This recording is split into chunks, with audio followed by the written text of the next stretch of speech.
అడిగి వేడుకొంచున్నాము తండ్రి. ఆమేన్. ఆమేన్. ప్రియరాದ ದೇವರ ಮಕ್ಕಳೇ, చేరువచ్చిన మీ అందరికీ క్రీస్తు వారి నామములో శుభములు వందనములు తెలియజేస్తున్నాను. ಕೂಡಿ ಬಂದಂತ ನಿಮ್ಮೆಲ್ಲರಿಗೂ ಯೇಸು ಕ್ರಿಸ್ತನ ಹೆಸರಿನಲ್ಲಿ ವಂದನೆಗಳನ್ನು ತಿಳಿಸುವವರಾಗಿದ್ದೇವೆ. అలాగే మరి వేదికను అలంకరించిన అలాగే వేదిక ముందున్న దైవజనులందరికీ కూడా ప్రత్యేకమైన వందనాలు తెలియజేస్తున్నాను. ವೇದಿಕೆಯ ಮೇಲಿರುವಂತಹ ದೈವ ಸೇವಕರನ್ನು ಅದೇ ರೀತಿ ಕೂಡಿ ಬಂದಂತ ಎಲ್ಲ ದೈವ ಸೇವಕರಿಗೆ ನಮ್ಮ ಹೃದಯಪೂರ್ವಕವಾದ ವಂದನೆಗಳನ್ನು ಸಲ್ಲಿಸುತ್ತೇವೆ. బైబిల్లో నుండి ఒక మంచి అంశం ఈ రోజు నేర్చుకుందాం. ಬೈಬಲ್ ಅಲ್ಲಿ ಒಂದು ಒಳ್ಳೆಯ ವಿಷಯವನ್ನು ನಾವು ಕಲಿತುಕೊಳ್ಳೋಣ.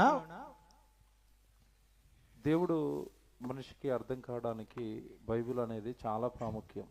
ಬೈಬಲು ದೇವರು ಮನುಷ್ಯರಿಗೆ ಅರ್ಥವಾಗಬೇಕೆಂದರೆ ಬೈಬಲ್ ಎಂಬುದು ಬಹಳ ಪ್ರಾಮುಖ್ಯವಾಗಿದೆ.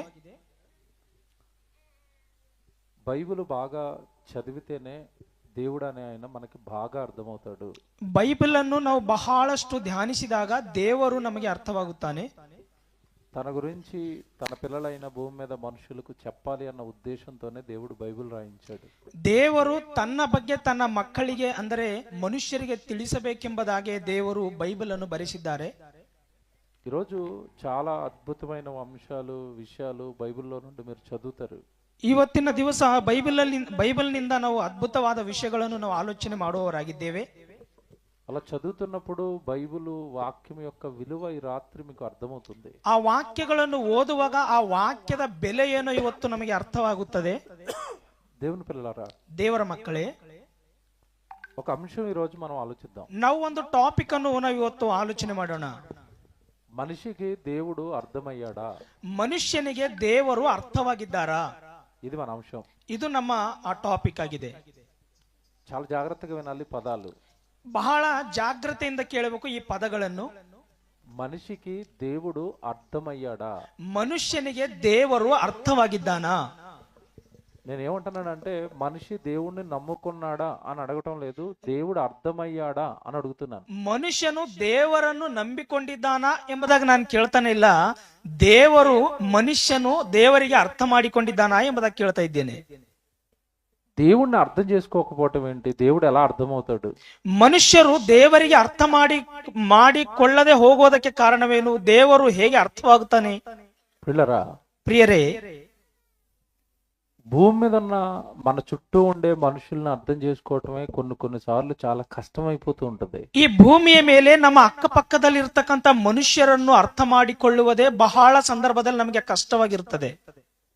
మీరు చూడండి, చాలా సార్లు తల్లిదండ్రులు పిల్లల విషయంలో బాధపడుతూ, ನೀವು ನೋಡ್ರಿ, ಒಂದೊಂದು ಸಾರಿ ತಂದೆ ತಾಯಿ ಮಕ್ಕಳ ಬಗ್ಗೆ ಬಹಳ ದುಃಖ ಪಡಿತಾ ಇರ್ತಾರೆ. నా పిల్లలు నా మాట వినటం లేదు, ನಮ್ಮ ಮಕ್ಕಳೇ ನಮ್ಮ ಮಾತು ಕೇಳ್ತಾರಿಲ್ಲ, వాడు ఏమవుతాడో నాకు అర్థం కావట్లేదు, ఏం చేస్తున్నాడో నాకు ಅರ್ಥ కావటం లేదు అంటారు తల్లిదండ్రులు. ನನ್ನ ಹೊಟ್ಟೆಯಲ್ಲಿ ಹುಟ್ಟಿದಂತ ಈ ಮಗನು ಏನ್ ಮಾಡ್ತಾನೋ ಅರ್ಥವಾಗ್ತಾ ಇಲ್ಲ, ಅವನು ಏನ್ ಆಗ್ತಾನೋ ಎಂಬುದಾಗಿ ಅರ್ಥವಾಗ್ತಾ ಇಲ್ಲ ಎಂದು ತಂದೆ ತಾಯಿ ದುಃಖ ಪಡಿತಾರೆ. అంటే పిల్లలు తల్లిదండ్రుల గర్భాన పుట్టి కళ్ళ ముందు పెరిగిన పిల్లలే తల్లిదండ్రులకు అర్థం కాలేదు. ತಂದೆ ತಾಯಿಯ ಗರ್ಭದಿಂದ ಮಕ್ಕಳು ಹುಟ್ಟಿ ಅವರ ಮುಂದೆ ಬೆಳೆದು ಅವ್ರು ಏನಾಗುತ್ತಾರೋ ಅವರಿಗೆ ಅರ್ಥವಾಗ್ತಾ ಇಲ್ಲ. పిల్లలు అర్థం కాని తల్లిదండ్రులు ఉన్నారు, ಮಕ್ಕಳು ಅರ್ಥವಾಗದಂತ ತಂದೆ ತಾಯಿಗಳಿದ್ದಾರೆ. చాలా మంది కుటుంబాలలో భార్య భర్తల మధ్యలో గొడవ. ಅನೇಕ ಕುಟುಂಬಗಳಲ್ಲಿ ಗಂಡ ಹೆಂಡತಿಯ ಮಧ್ಯ ಜಗಳವಾಗುತ್ತೆ. ఏంటి గొడవ అంటే, ಏನು ಆ ಜಗಳ ಅಂದ್ರೆ, భార్య అంటుంది, ಹೆಂಡತಿ ಅಂತಾಳೆ, నా భర్త నన్ను అర్థం చేసుకోవటం లేదు, ನನ್ನ ಗಂಡನು ನನಗೆ ಅರ್ಥ ಮಾಡಿಕೊಳ್ತಾ ಇಲ್ಲ ಅಂತಾಳೆ. నేను ఒకటి చేద్దాం అనుకుంటాను, ఆయన మరొకటి చెప్తాడు. ನಾನು ಒಂದು ಮಾಡ್ಬೇಕಂತೀನಿ, ನನ್ನ ಗಂಡನು ಇನ್ನೊಂದು ಮಾಡ್ಬೇಕಂತಾನೆ.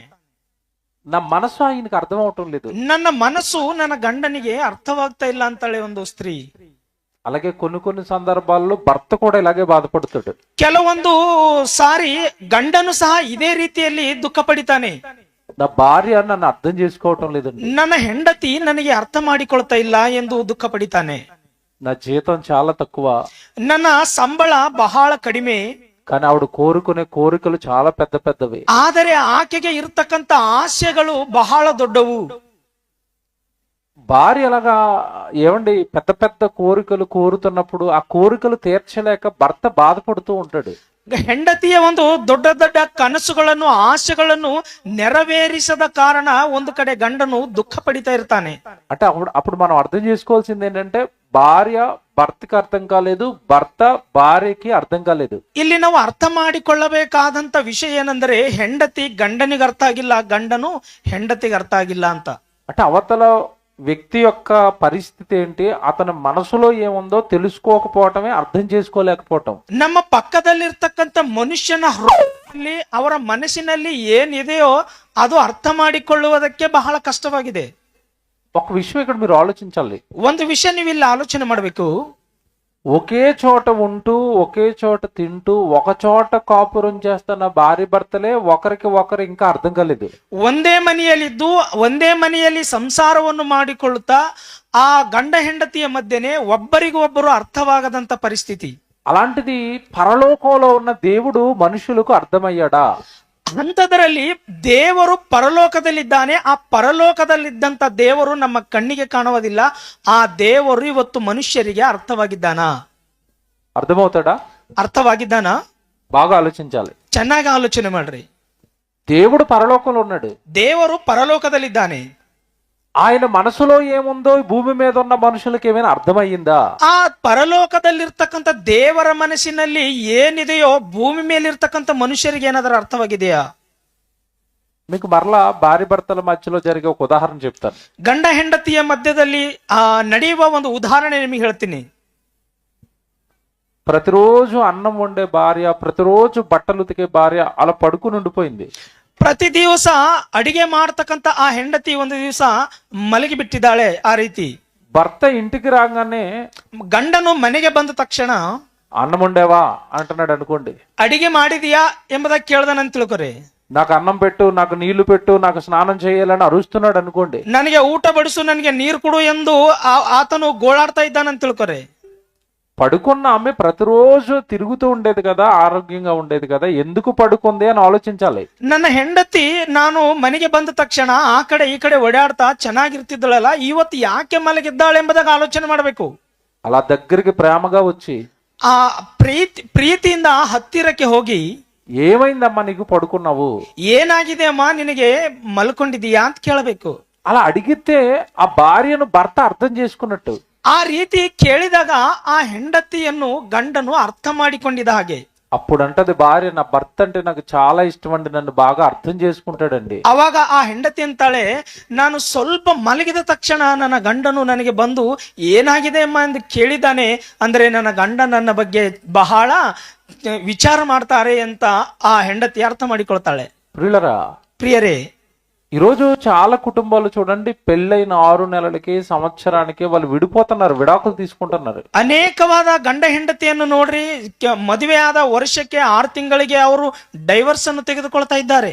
ఎందుకు విడిపోయారంటే ఒకరినొకరు అర్థం చేసుకుని కలిసి ఉండలేకపోతున్నారు. ಯಾಕೆ ಅವರು ಡೈವರ್ಸ್ ತೆಗೆದುಕೊಂಡು ಅಷ್ಟು ಬೇಗ ದೂರವಾಗಿದ್ದಾರೆ ಅಂದ್ರೆ ಒಬ್ಬರನ್ನೊಬ್ಬರು ಅರ್ಥ ಮಾಡಿಕೊಳ್ಳದ ಕಾರಣ. ಪ್ರಿಯರೇ, కళ్ళ ముందు సంవత్సరం పాటు కలిసి ఉన్న మనుషుల మనస్సులు కలవనప్పుడు, ಕಣ್ಣ ಮುಂದೆ ಇರ್ತಕ್ಕಂತ ಮನುಷ್ಯರ ಮನಸ್ಸುಗಳನ್ನೇ ಒಬ್ಬರಿಗೊಬ್ಬರಿಗೆ ಅರ್ಥವಾಗದೆ ಹೋದರೆ, ఒకరి మనసులో ఒకరికి ఏ భావాలు ఉన్నాయో అర్థం చేసుకోలేనప్పుడు, ಒಬ್ಬರ ಮನಸ್ಸಿನಲ್ಲಿ ಒಬ್ಬರಿಗೆ ಏನಿದೆಯೋ ಆ ಭಾವನೆಯನ್ನೇ ಅರ್ಥವಾಗದೆ ಹೋದರೆ, పరలోకంలో ఉన్న దేవుడు భూమి మీద ఉన్న మనుషులకు అర్థమయ్యాడా? ಪರಲೋಕದಲ್ಲಿರ್ತಕ್ಕಂಥ ದೇವರು ಭೂಮಿ ಮೇಲೆ ಇರ್ತಕ್ಕಂಥ ಮನುಷ್ಯರಿಗೆ ದೇವರು ಅರ್ಥವಾಗಿದ್ದಾನಾ? దేవుడిని లోకం ఏం అర్థం చేసుకుందో నేను చెప్తాను, అవి నిజమో కాదో మీరు చెప్పాలి. ಈ ಲೋಕದಲ್ಲಿ ಇರ್ತಕ್ಕಂಥ ಮನುಷ್ಯರು ದೇವರಿಗೆ ಹೇಗೆ ಅರ್ಥ ಮಾಡಿಕೊಂಡಿದ್ದಾರೋ ಹೇಳ್ತೀನಿ, ಜಾಗ್ರತೆ ಕೇಳ್ರಿ. దేవుడు అనగానే, ದೇವರು ಅಂದ ತಕ್ಷಣ మీకు ఏం అర్థమైందో మీరు చెప్పండి. ನಿಮಗೆ ಏನ್ ಅರ್ಥವಾಗಿದೆಯೋ ನೀವು ಹೇಳ್ರಿ. దేవుడు అనగానే, ದೇವರು ಅಂದ ತಕ್ಷಣ మీకు ఏం అర్థమైంది? దేవుడు అంటే ఎవరు? ದೇವರು ಅಂದ್ರೆ ಯಾರು? ನಿಮಗೆ ಏನ್ ಅರ್ಥವಾಗಿದೆ? శరీరంలో ఏదైనా అనారోగ్యం వస్తే తీసేవాడు.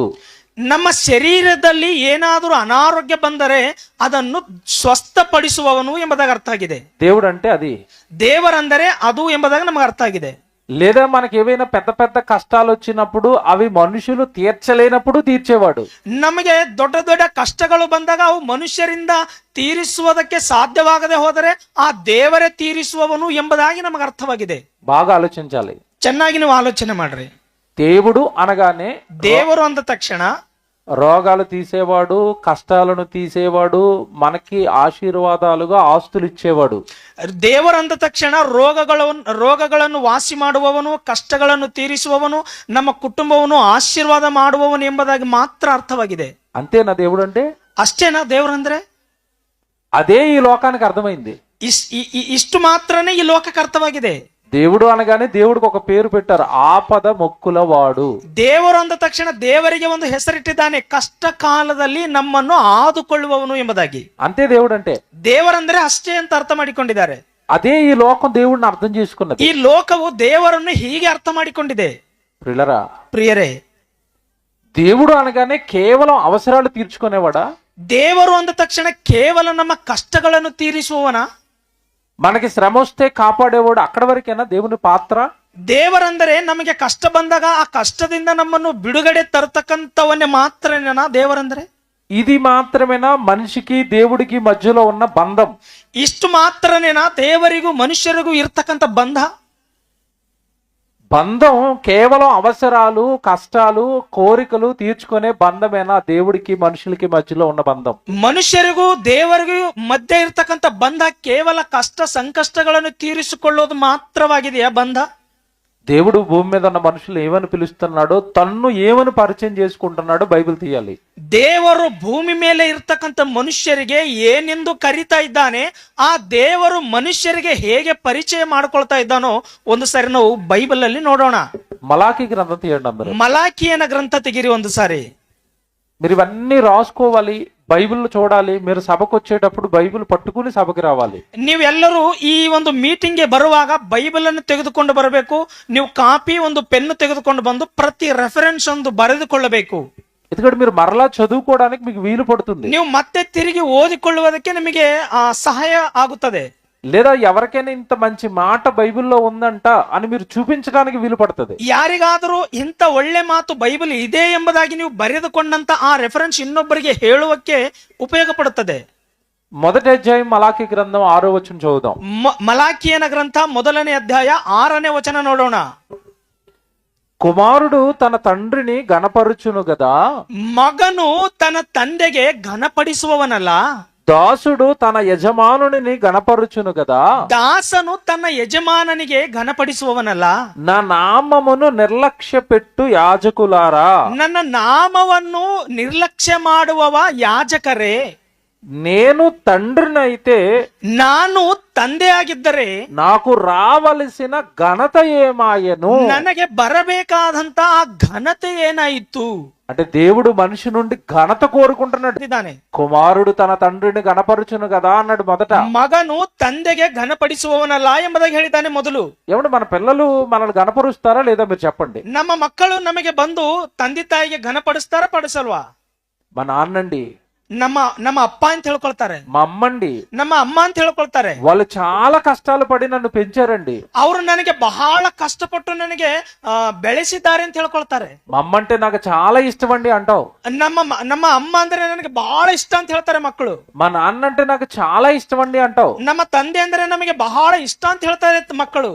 వాళ్ళని చాలా గొప్పగా కనపరుస్తున్నావు. ಆ ತಂದೆ ತಾಯಿಗೆ ಮಕ್ಕಳು ಬಹಳ ದೊಡ್ಡದಾಗಿ ಘನಪಡಿಸ್ತಾ ಇದ್ದಾರೆ. మంచిదే, గణపరచాలి, ಒಳ್ಳೆದೇ, ಘನಪಡಿಸಬೇಕು, ಗೌರವ ಕೊಡಬೇಕು. కానీ ಆದರೆ తండ్రిని తల్లిని గణపరిచిన నువ్వు దేవుడు నీ ఆత్మకు తండ్రి అయితే ఆయన్ని ఏమైనా గణపరుస్తున్నావా? ತಂದೆ ತಾಯಿಗೆ ನೀನು ಗೌರವ ಕೊಟ್ರೆ, ಘನಪಡಿಸಿದರೆ, ನಿನ್ನ ಆತ್ಮಕ್ಕೆ ತಂದೆ ಆದ ದೇವರನ್ನು ನೀನು ಘನಪಡಿಸ್ತಾ ಇದೀಯಾ? శరీరానికి తల్లి, శరీరానికి తండ్రి వాళ్ళని గణపరుస్తున్నావు. ಈ ಶರೀರಕ್ಕೆ ಇದ್ದಂತ ತಂದೆಯನ್ನು, ಈ ಶರೀರಕ್ಕೆ ಇದ್ದಂತ ತಾಯಿಯನ್ನು ನೀನು ಗೌರವಿಸ್ತಾ ಇದೀಯಾ, ಸನ್ಮಾನಿಸ್ತಾ ಇದೀಯಾ, ಘನಪಡಿಸ್ತಾ ಇದ್ದೀ. ఆయన గురించి గొప్పగా చెబుతావు నలుగురు మధ్యలో, మీ నాన్న గురించి. ನಿನ್ನ ತಂದೆ ಬಗ್ಗೆ, ನಿನ್ನ ಅಮ್ಮನ ಬಗ್ಗೆ 4 ಜನರಲ್ಲಿ ಬಹಳ ದೊಡ್ಡದಾಗಿ ಹೇಳ್ತೀರಿ. మరి దేవుడిని గొప్పగా, అంత గొప్పగా దేవుడి గురించి చెప్తూ ఎప్పుడైనా దేవుడిని గణపరిచావా? ನೀನು ದೇವರ ಬಗ್ಗೆ ಉನ್ನತವಾಗಿ ಹೇಳಿ ದೇವರನ್ನು ಯಾವಾಗಾದ್ರೂ ನೀನು ಘನಪಡಿಸಿದೀಯಾ? అంటే దేవుడు నిన్ను పుట్టించింది ఆయన గణపరచటానికట. ಅಂದರೆ ದೇವರು ಈ ಭೂಮಿ ಮೇಲೆ ನಿನ್ನನ್ನು ಯಾಕೆ ಹುಟ್ಟಿಸಿದಾನಂದ್ರೆ ದೇವರನ್ನು ನೀನು ಘನಪಡಿಸುವುದಕ್ಕೆ. మనం ఏం అర్థం చేసుకున్నాం, దేవుడు అనగానే కోరికలు తీరుస్తాడు అని మాత్రమే అర్థం చేసుకున్నాం. ನಾವೇನೆಂದು ಅರ್ಥ ಮಾಡಿಕೊಂಡಿದ್ದೇವೆ ದೇವರನ್ನು ಅಂದರೆ ನಮ್ಮ ಕಷ್ಟ ಕಾಲದಲ್ಲಿ ಆತನು ನಮ್ಮ ಕೋರಿಕೆಗಳನ್ನು ನಮ್ಮ ಆಸೆಗಳನ್ನು ನೆರವೇರಿಸುವವನು ಎಂದು ಮಾತ್ರ ಅರ್ಥ ಮಾಡಿಕೊಂಡಿದ್ದೇವೆ. అంటే ఇప్పుడు మీకు అర్థం కావాల్సింది ఏంటి? ನಮಗೆ ಅರ್ಥವಾಗಬೇಕಾದಂತ ವಿಷಯ ಏನು? దేవుడు బైబిలులో మన కోసం ఒకలా రాయించాడు, మనం దేవుణ్ణి మరొకలా అర్థం చేసుకున్నాం. ದೇವರು ಬೈಬಲ್ ಅಲ್ಲಿ ಒಂದು ರೀತಿ ಒಂದು ಉದ್ದೇಶದಿಂದ ಬರೆಸಿದ್ದಾನೆ, ಆದರೆ ನಾವು ಬೈಬಲ್ ಅನ್ನು ಓದಿದಾಗ ನಾವು ಇನ್ನೊಂದು ರೀತಿಯಲ್ಲಿ ಅರ್ಥ ಮಾಡ್ಕೊಳ್ತಾ ಇದ್ದೇವೆ. నన్ను ఘనపరచటానికి కదా మిమ్మల్ని పుట్టించాను అంటున్నాడు దేవుడు. ಭೂಮಿ ಮೇಲೆ ನೀವು ನನ್ನನ್ನು ಘನಪಡಿಸುವುದಕ್ಕಲ್ಲ, ನಿಮ್ಮನ್ನು ನಾನು ಭೂಮಿ ಮೇಲೆ ಹುಟ್ಟಿಸಿದ್ದೇನೆ ಅಂತ ಹೇಳ್ತಾ ಇದ್ದಾನೆ. ఎందుకు ఆయన్ని మనం గణపరచాలి అంటే ఆయన మనకి తండ్రట. ಯಾಕೆ ದೇವರನ್ನು ನಾವು ಘನಪಡಿಸಬೇಕಂದ್ರೆ ಆತನು ನಮಗೆ ತಂದೆ ಆಗಿದ್ದಾನಂತೆ. 2వ అధ్యాయము 2ನೇ ಅಧ್ಯಾಯ 10ನೇ ವಚನ. 2వ అధ్యాయం చూడండి పక్కనే. 2ನೇ ಅಧ್ಯಾಯ ಪಕ್ಕದಲ್ಲೇ 2ನೇ ಅಧ್ಯಾಯ 10వ వచనం. 10ನೇ ವಚನ. బైబిల్లో చూద్దాం ఈ 10వ వచనంలో ఏమంటున్నాడు. ಈ 10ನೇ ವಚನದಲ್ಲಿ ಏನ್ ಹೇಳ್ತಾ ಇದ್ದಾನೋ ನೋಡೋಣ. మన అందరికీ తండ్రి ఒక్కడే కాడా, ನಮ್ಮ ಎಲ್ಲರಿಗೂ ತಂದೆ ಒಬ್ಬನೇ ಅಲ್ಲವೇ? ఒక్క తండ్రే మనలను సృష్టించలేదా? ಒಬ್ಬನೇ ತಂದೆ ನಮ್ಮನ್ನು ಸೃಷ್ಟಿಸಿಲ್ಲವೋ? ఆగండి, ఇక్కడ అందరూ ಇಲ್ಲಿ ಎಲ್ಲರೂ ಆಲೋಚನೆ ಮಾಡೋಣ. దేవుడు అనే ఆయన ఒక్కడే ఉన్నాడట, ఆ ఒక్కడే భూమి మీద ఉన్న మనుషులందరినీ సృష్టించాడట. ದೇವರು ಎಂಬುವವನು ಒಬ್ಬನೇ ಇದ್ದಾನಂತೆ, ಆ ಒಬ್ಬ ದೇವರೇ ಭೂಮಿ ಮೇಲೆ ಇರ್ತಕ್ಕಂಥ ಮನುಷ್ಯರನ್ನು ಸೃಷ್ಟಿ ಮಾಡಿದ್ದಾನೆ ಅಂತ ಹೇಳ್ತಾ ಇದ್ದಾನೆ. బాగా ఆలోచించాలి, ಚೆನ್ನಾಗಿ ಆಲೋಚನೆ ಮಾಡಬೇಕು. దేవుడు మనిషిని సృష్టించాడా? ದೇವರು ಮನುಷ್ಯರನ್ನು ಸೃಷ್ಟಿ ಮಾಡಿದ್ದಾನ? దేవుడు సృష్టించకపోతే నీకు జీవితం లేదా? ದೇವರು ನಿನಗೆ ಸೃಷ್ಟಿ ಮಾಡದೆ ಹೋದರೆ ನಿನಗೆ ಜೀವಿತವಿಲ್ವಾ? ఎవడో మాట అడుగుతాను నేను. ನಿಮಗೆ ಒಂದು ಮಾತು ಕೇಳ್ತೀನಿ. మిమ్మల్ని ఎవరు కన్నారు అనగానే మీరు ఎవరి పేరు చెప్తారు చెప్పండి? ನಿಮ್ಮನ್ನು ಯಾರು ಸೃಷ್ಟಿಸಿದ್ದಾರೆ ಅಥವಾ ನಿಮ್ಮನ್ನು ಯಾರು ಹಡೆದಿದ್ದಾರೆ ಎಂಬುದಾಗಿ ಕೇಳಿದಾಗ ನೀವು ಯಾರ ಹೆಸರು ಹೇಳ್ತೀರಿ? ఎవరి పేరు చెప్తాను చెప్పండి? ನೀವು ಯಾರ ಹೆಸರು ಹೇಳ್ತೀರಿ ಹೇಳ್ರಿ? నాకు అర్థమైంది. తల్లి పేరు, తండ్రి పేరు, ತಂದೆ ಹೆಸರು, ತಾಯಿ ಹೆಸರು ಹೇಳ್ತೀವಿ. అంతేనా? వాళ్ళేనా మనల్ని కన్నది? ಅವರೇನಾ ನಮಗೆ ಹುಟ್ಟಿಸಿದ್ದು? నిజమేనా ఇది? ಇದು ನಿಜವೇನಾ? మీ తల్లిని అడగండి మీరు. ನಿಮ್ಮ ತಾಯಿ ಕೇಳ್ರಿ ನೀವು. అమ్మ నేను ఎప్పుడు పుట్టాను అమ్మా అని అడగండి. ನಾನು ಯಾಕೆ ಹುಟ್ಟಿದ್ದೇನಮ್ಮ ಅಂತ ಕೇಳ್ರಿ. పెళ్ళైన 4 సంవత్సరాల తర్వాత పుట్టవమ్మా అంటది. ಅವಳು ಹೇಳ್ತಾಳೆ ಮದುವೆ ಆದ 4 ವರ್ಷದ ನಂತರ ನೀನು ಹುಟ್ಟಿದಮ್ಮ ಅಂತ ಹೇಳ್ತಾಳೆ. అంత లేట్ ఎందుకు చేసావమ్మా అని అడగండి అమ్మని. ಅಷ್ಟು ಲೇಟ್ ಯಾಕಾಗಿದೆ ಅಮ್ಮ ಅಂತ ನೀವು ಅಮ್ಮ ಕೇಳ್ರಿ ಒಂದ್ಸರಿ. ఏమంటది? ಏನಂತಾಳೆ? నా చేతుల్లో ఏముందమ్మా, ఆయన ఎప్పుడు ఇస్తే అప్పుడు తీసుకోవాలి. ನನ್ನ ಕೈಯಲ್ಲಿ ಏನಿದೆ ಅಮ್ಮ, ಆತನು ಯಾವಾಗ ನಿನಗೆ ಹುಟ್ಟಿಸಿದರೆ ಆಗ ನಾನು ನಿನಗೆ ಜನ್ಮ ಕೊಡ್ಬೇಕು ಅಂತಾಳೆ. తల్లులు చెప్పాలి ఇది నిజమో కాదో. ತಾಯಿದೇರು ಹೇಳ್ಬೇಕಿದು ನಿಜವಾ ಅಲ್ವಾ? దేవుడు ఎప్పుడు ఇస్తే అప్పుడు నువ్వు తీసుకున్నా నీ పాత్ర ఏముంది? ದೇವರು ನಿನ್ನ ಹೊಟ್ಟೆಯಲ್ಲಿ ಯಾವಾಗ ಮಗು ಕೊಡ್ತಾನೋ ಅವಾಗ ಮಾತ್ರ ನೀನು ಹೇರಬೇಕು. ನಿನ್ನ ಕೈಯಲ್ಲಿ ಏನಿದೆ? తల్లి చేతుల్లో ఏమీ లేదు, ತಾಯಿ ಕೈಯಲ್ಲಿ ಏನಿಲ್ಲ, తండ్రి చేతుల్లోనూ ఏమీ లేదు, ತಂದೆ ಕೈಯಲ್ಲೂ ಏನೂ ಇಲ್ಲ. 3వ నెల వచ్చిన తర్వాత హాస్పిటల్కి వెళ్ళావు కదా, ఆ డాక్టర్ చేతుల్లో కూడా ఏమీ లేదు. 3 ತಿಂಗಳಾದ ನಂತರ ಡಾಕ್ಟರ್ ಹತ್ರ ಹೋಗಿದ್ದಾರಲ್ಲ, ಆ ಡಾಕ್ಟರ್ ಕೈಯಲ್ಲೂ ಏನಿಲ್ಲ. సృష్టికర్త నిన్ను సృష్టించిన వాడు నీ తండ్రి పరమందున్నాడు. ಸೃಷ್ಟಿಕರ್ತನು ನಿನ್ನನ್ನು ಸೃಷ್ಟಿ ಮಾಡಿದಂತ ಆ ತಂದೆ ಪರಲೋಕದಲ್ಲಿದ್ದಾನೆ. ఆయన పిల్లలు మీరంతా, ಆತನ ಮಕ್ಕಳು ನಾವೆಲ್ಲರೂ. ఆయన్ని గణపరచడానికి పుట్టారు మీరంతా. ಆತನನ್ನು ಘನಪಡಿಸುವುದಕ್ಕೆ ನಾವೆಲ್ಲರೂ ಹುಟ್ಟಿದ್ದೇವೆ. ఏమండి ఈ కార్యక్రమాలు పెడుతున్న వాళ్ళకండి సుమారుగా 50 నుంచి 60 వేల రూపాయలు ఖర్చు అవుతుంది 2 రోజుల సభలకి. ಈ 2 ದಿವಸ ಈ ಕೂಟಕ್ಕೆ ಸುಮಾರು ಎಷ್ಟಿಲ್ಲ ಅಂದ್ರೆ ಒಂದು 50-60 ಸಾವಿರ ರೂಪಾಯಿ ಕಷ್ಟ ಇದು. కొద్ది మంది అండి, చిన్న సంఘం అది, గట్టిగా అంటే ఒక 10-15 మంది సంఘం వాళ్ళు. ಸಭೆ ಬಹಳ ಚಿಕ್ಕದು, ಬಹಳ ಅಂದ್ರೆ ಒಂದು 20 ಜನ ಇರ್ದಿರಬಹುದು. వాళ్ళందరూ వాళ్ళ కష్టార్జితాన్ని వేసుకుని 2 రోజులు ఇక్కడ వాక్యం చెప్పించాలని వేల రూపాయలు ఖర్చు పెడుతున్నారు. ಆ ಚಿಕ್ಕ ಸಭೆಯೇ ಅವರೆಲ್ಲರೂ ಸೇರಿ ಅವರು ಆಲೋಚನೆ ಮಾಡಿಕೊಂಡು ಅನೇಕರಿಗೆ ಸುವಾರ್ತೆಯನ್ನು ಸಾರಬೇಕೆಂಬುದಾಗಿ ಅವರ ಕಷ್ಟಪಟ್ಟಿದ್ದರಲ್ಲಿ ಹಣವನ್ನು ತೆಗೆದು ಈ ಸುವಾರ್ತೆ ಕೂಡಿಕೆಯನ್ನು ಇಟ್ಟಿದ್ದಾರೆ. వాళ్ళు ఏ స్వార్థంతోనూ పెట్టలేదండి, ఇవి డబ్బుల కోసం పెట్టలేదు. ఇవి ಅವರಿಗೆ ఏదో ಲಾಭ ಬರುತ್ತದೆ ಅಂತ ಹೇಳಿ ಇಕ್ಕಿಲ್ಲ ಅವರು ಈ ಮೀಟಿಂಗ್ ಅನ್ನು. మా తండ్రిని మేము వాక్యము ద్వారా ఘనపరచాలి. ನಮ್ಮನ್ನು ಹೆತ್ತಂತ ಆ ಸೃಷ್ಟಿಕರ್ತನನ್ನು ನಾವು ವಾಕ್ಯದಿಂದ ಘನಪಡಿಸಬೇಕು ಎಂಬುದಾಗಿ ಇಟ್ಟಿದ್ದಾರೆ. ఆ ఘనపరచటానికి దేవుడు తల్లి గర్భంలో మనల్ని సృష్టిస్తున్నాడు. ದೇವರನ್ನು ಘನಪಡಿಸುವುದಕ್ಕೋಸ್ಕರನೇ ತಾಯಿಯ ಗರ್ಭದಲ್ಲಿ ನಮ್ಮನ್ನು ಸೃಷ್ಟಿ ಮಾಡ್ತಾ ಇದ್ದಾನೆ ದೇವರು. మనల్ని కన్నది ఆయనే. ನಮ್ಮನ್ನು ಸೃಷ್ಟಿಸಿದ್ದು, ನಮ್ಮನ್ನು ಈ ಭೂಮಿ ಮೇಲೆ ತಂದಿದ್ದು ಆತನೇ. మనల్ని కన్న తర్వాత పెంచుతున్నది కూడా ఆయనే. ನಮ್ಮನ್ನು ಈ ಭೂಮಿ ಮೇಲೆ ಹುಟ್ಟಿಸಿದ ಮೇಲೆ ನಮ್ಮನ್ನು ಬೆಳೆಸುತ್ತಿರುವುದು ಆತನೇ. మరణించిన తర్వాత మనం వెళ్ళవలసింది కూడా ఆయన దగ్గరికే. ನಾವು ಮರಣ ಹೊಂದಿದ ಮೇಲೆ ತಿರುಗಿ ನಾವು ಹೋಗಬೇಕಾದದ್ದು ಸಹ ಆತನ ಬಳಿಗೆ. ఇవన్నీ మీరు ఆలోచించండి. ಇವೆಲ್ಲ ನೀವು ಒಂದ್ಸರಿ ಆಲೋಚನೆ ಮಾಡ್ರಿ. బైబిల్లో మంచి మాట చూపిస్తాను ఇప్పుడు మీకు. ಬೈಬಲ್ ಅಲ್ಲಿ ಒಂದು ಒಳ್ಳೆ ಮಾತನ್ನು ನೋಡೋಣ. ద్వితీయోపదేశ కాండానికి రండి. ಧರ್ಮೋಪದೇಶ ಕಾಂಡಕ್ಕೆ ನಾವು ಹೋಗೋಣ. ద్వితీయోపదేశ కాండం అందరు తీయండి. ಧರ್ಮೋಪದೇಶ ಕಾಂಡಕ್ಕೆ ನಾವು ಹೋಗೋಣ.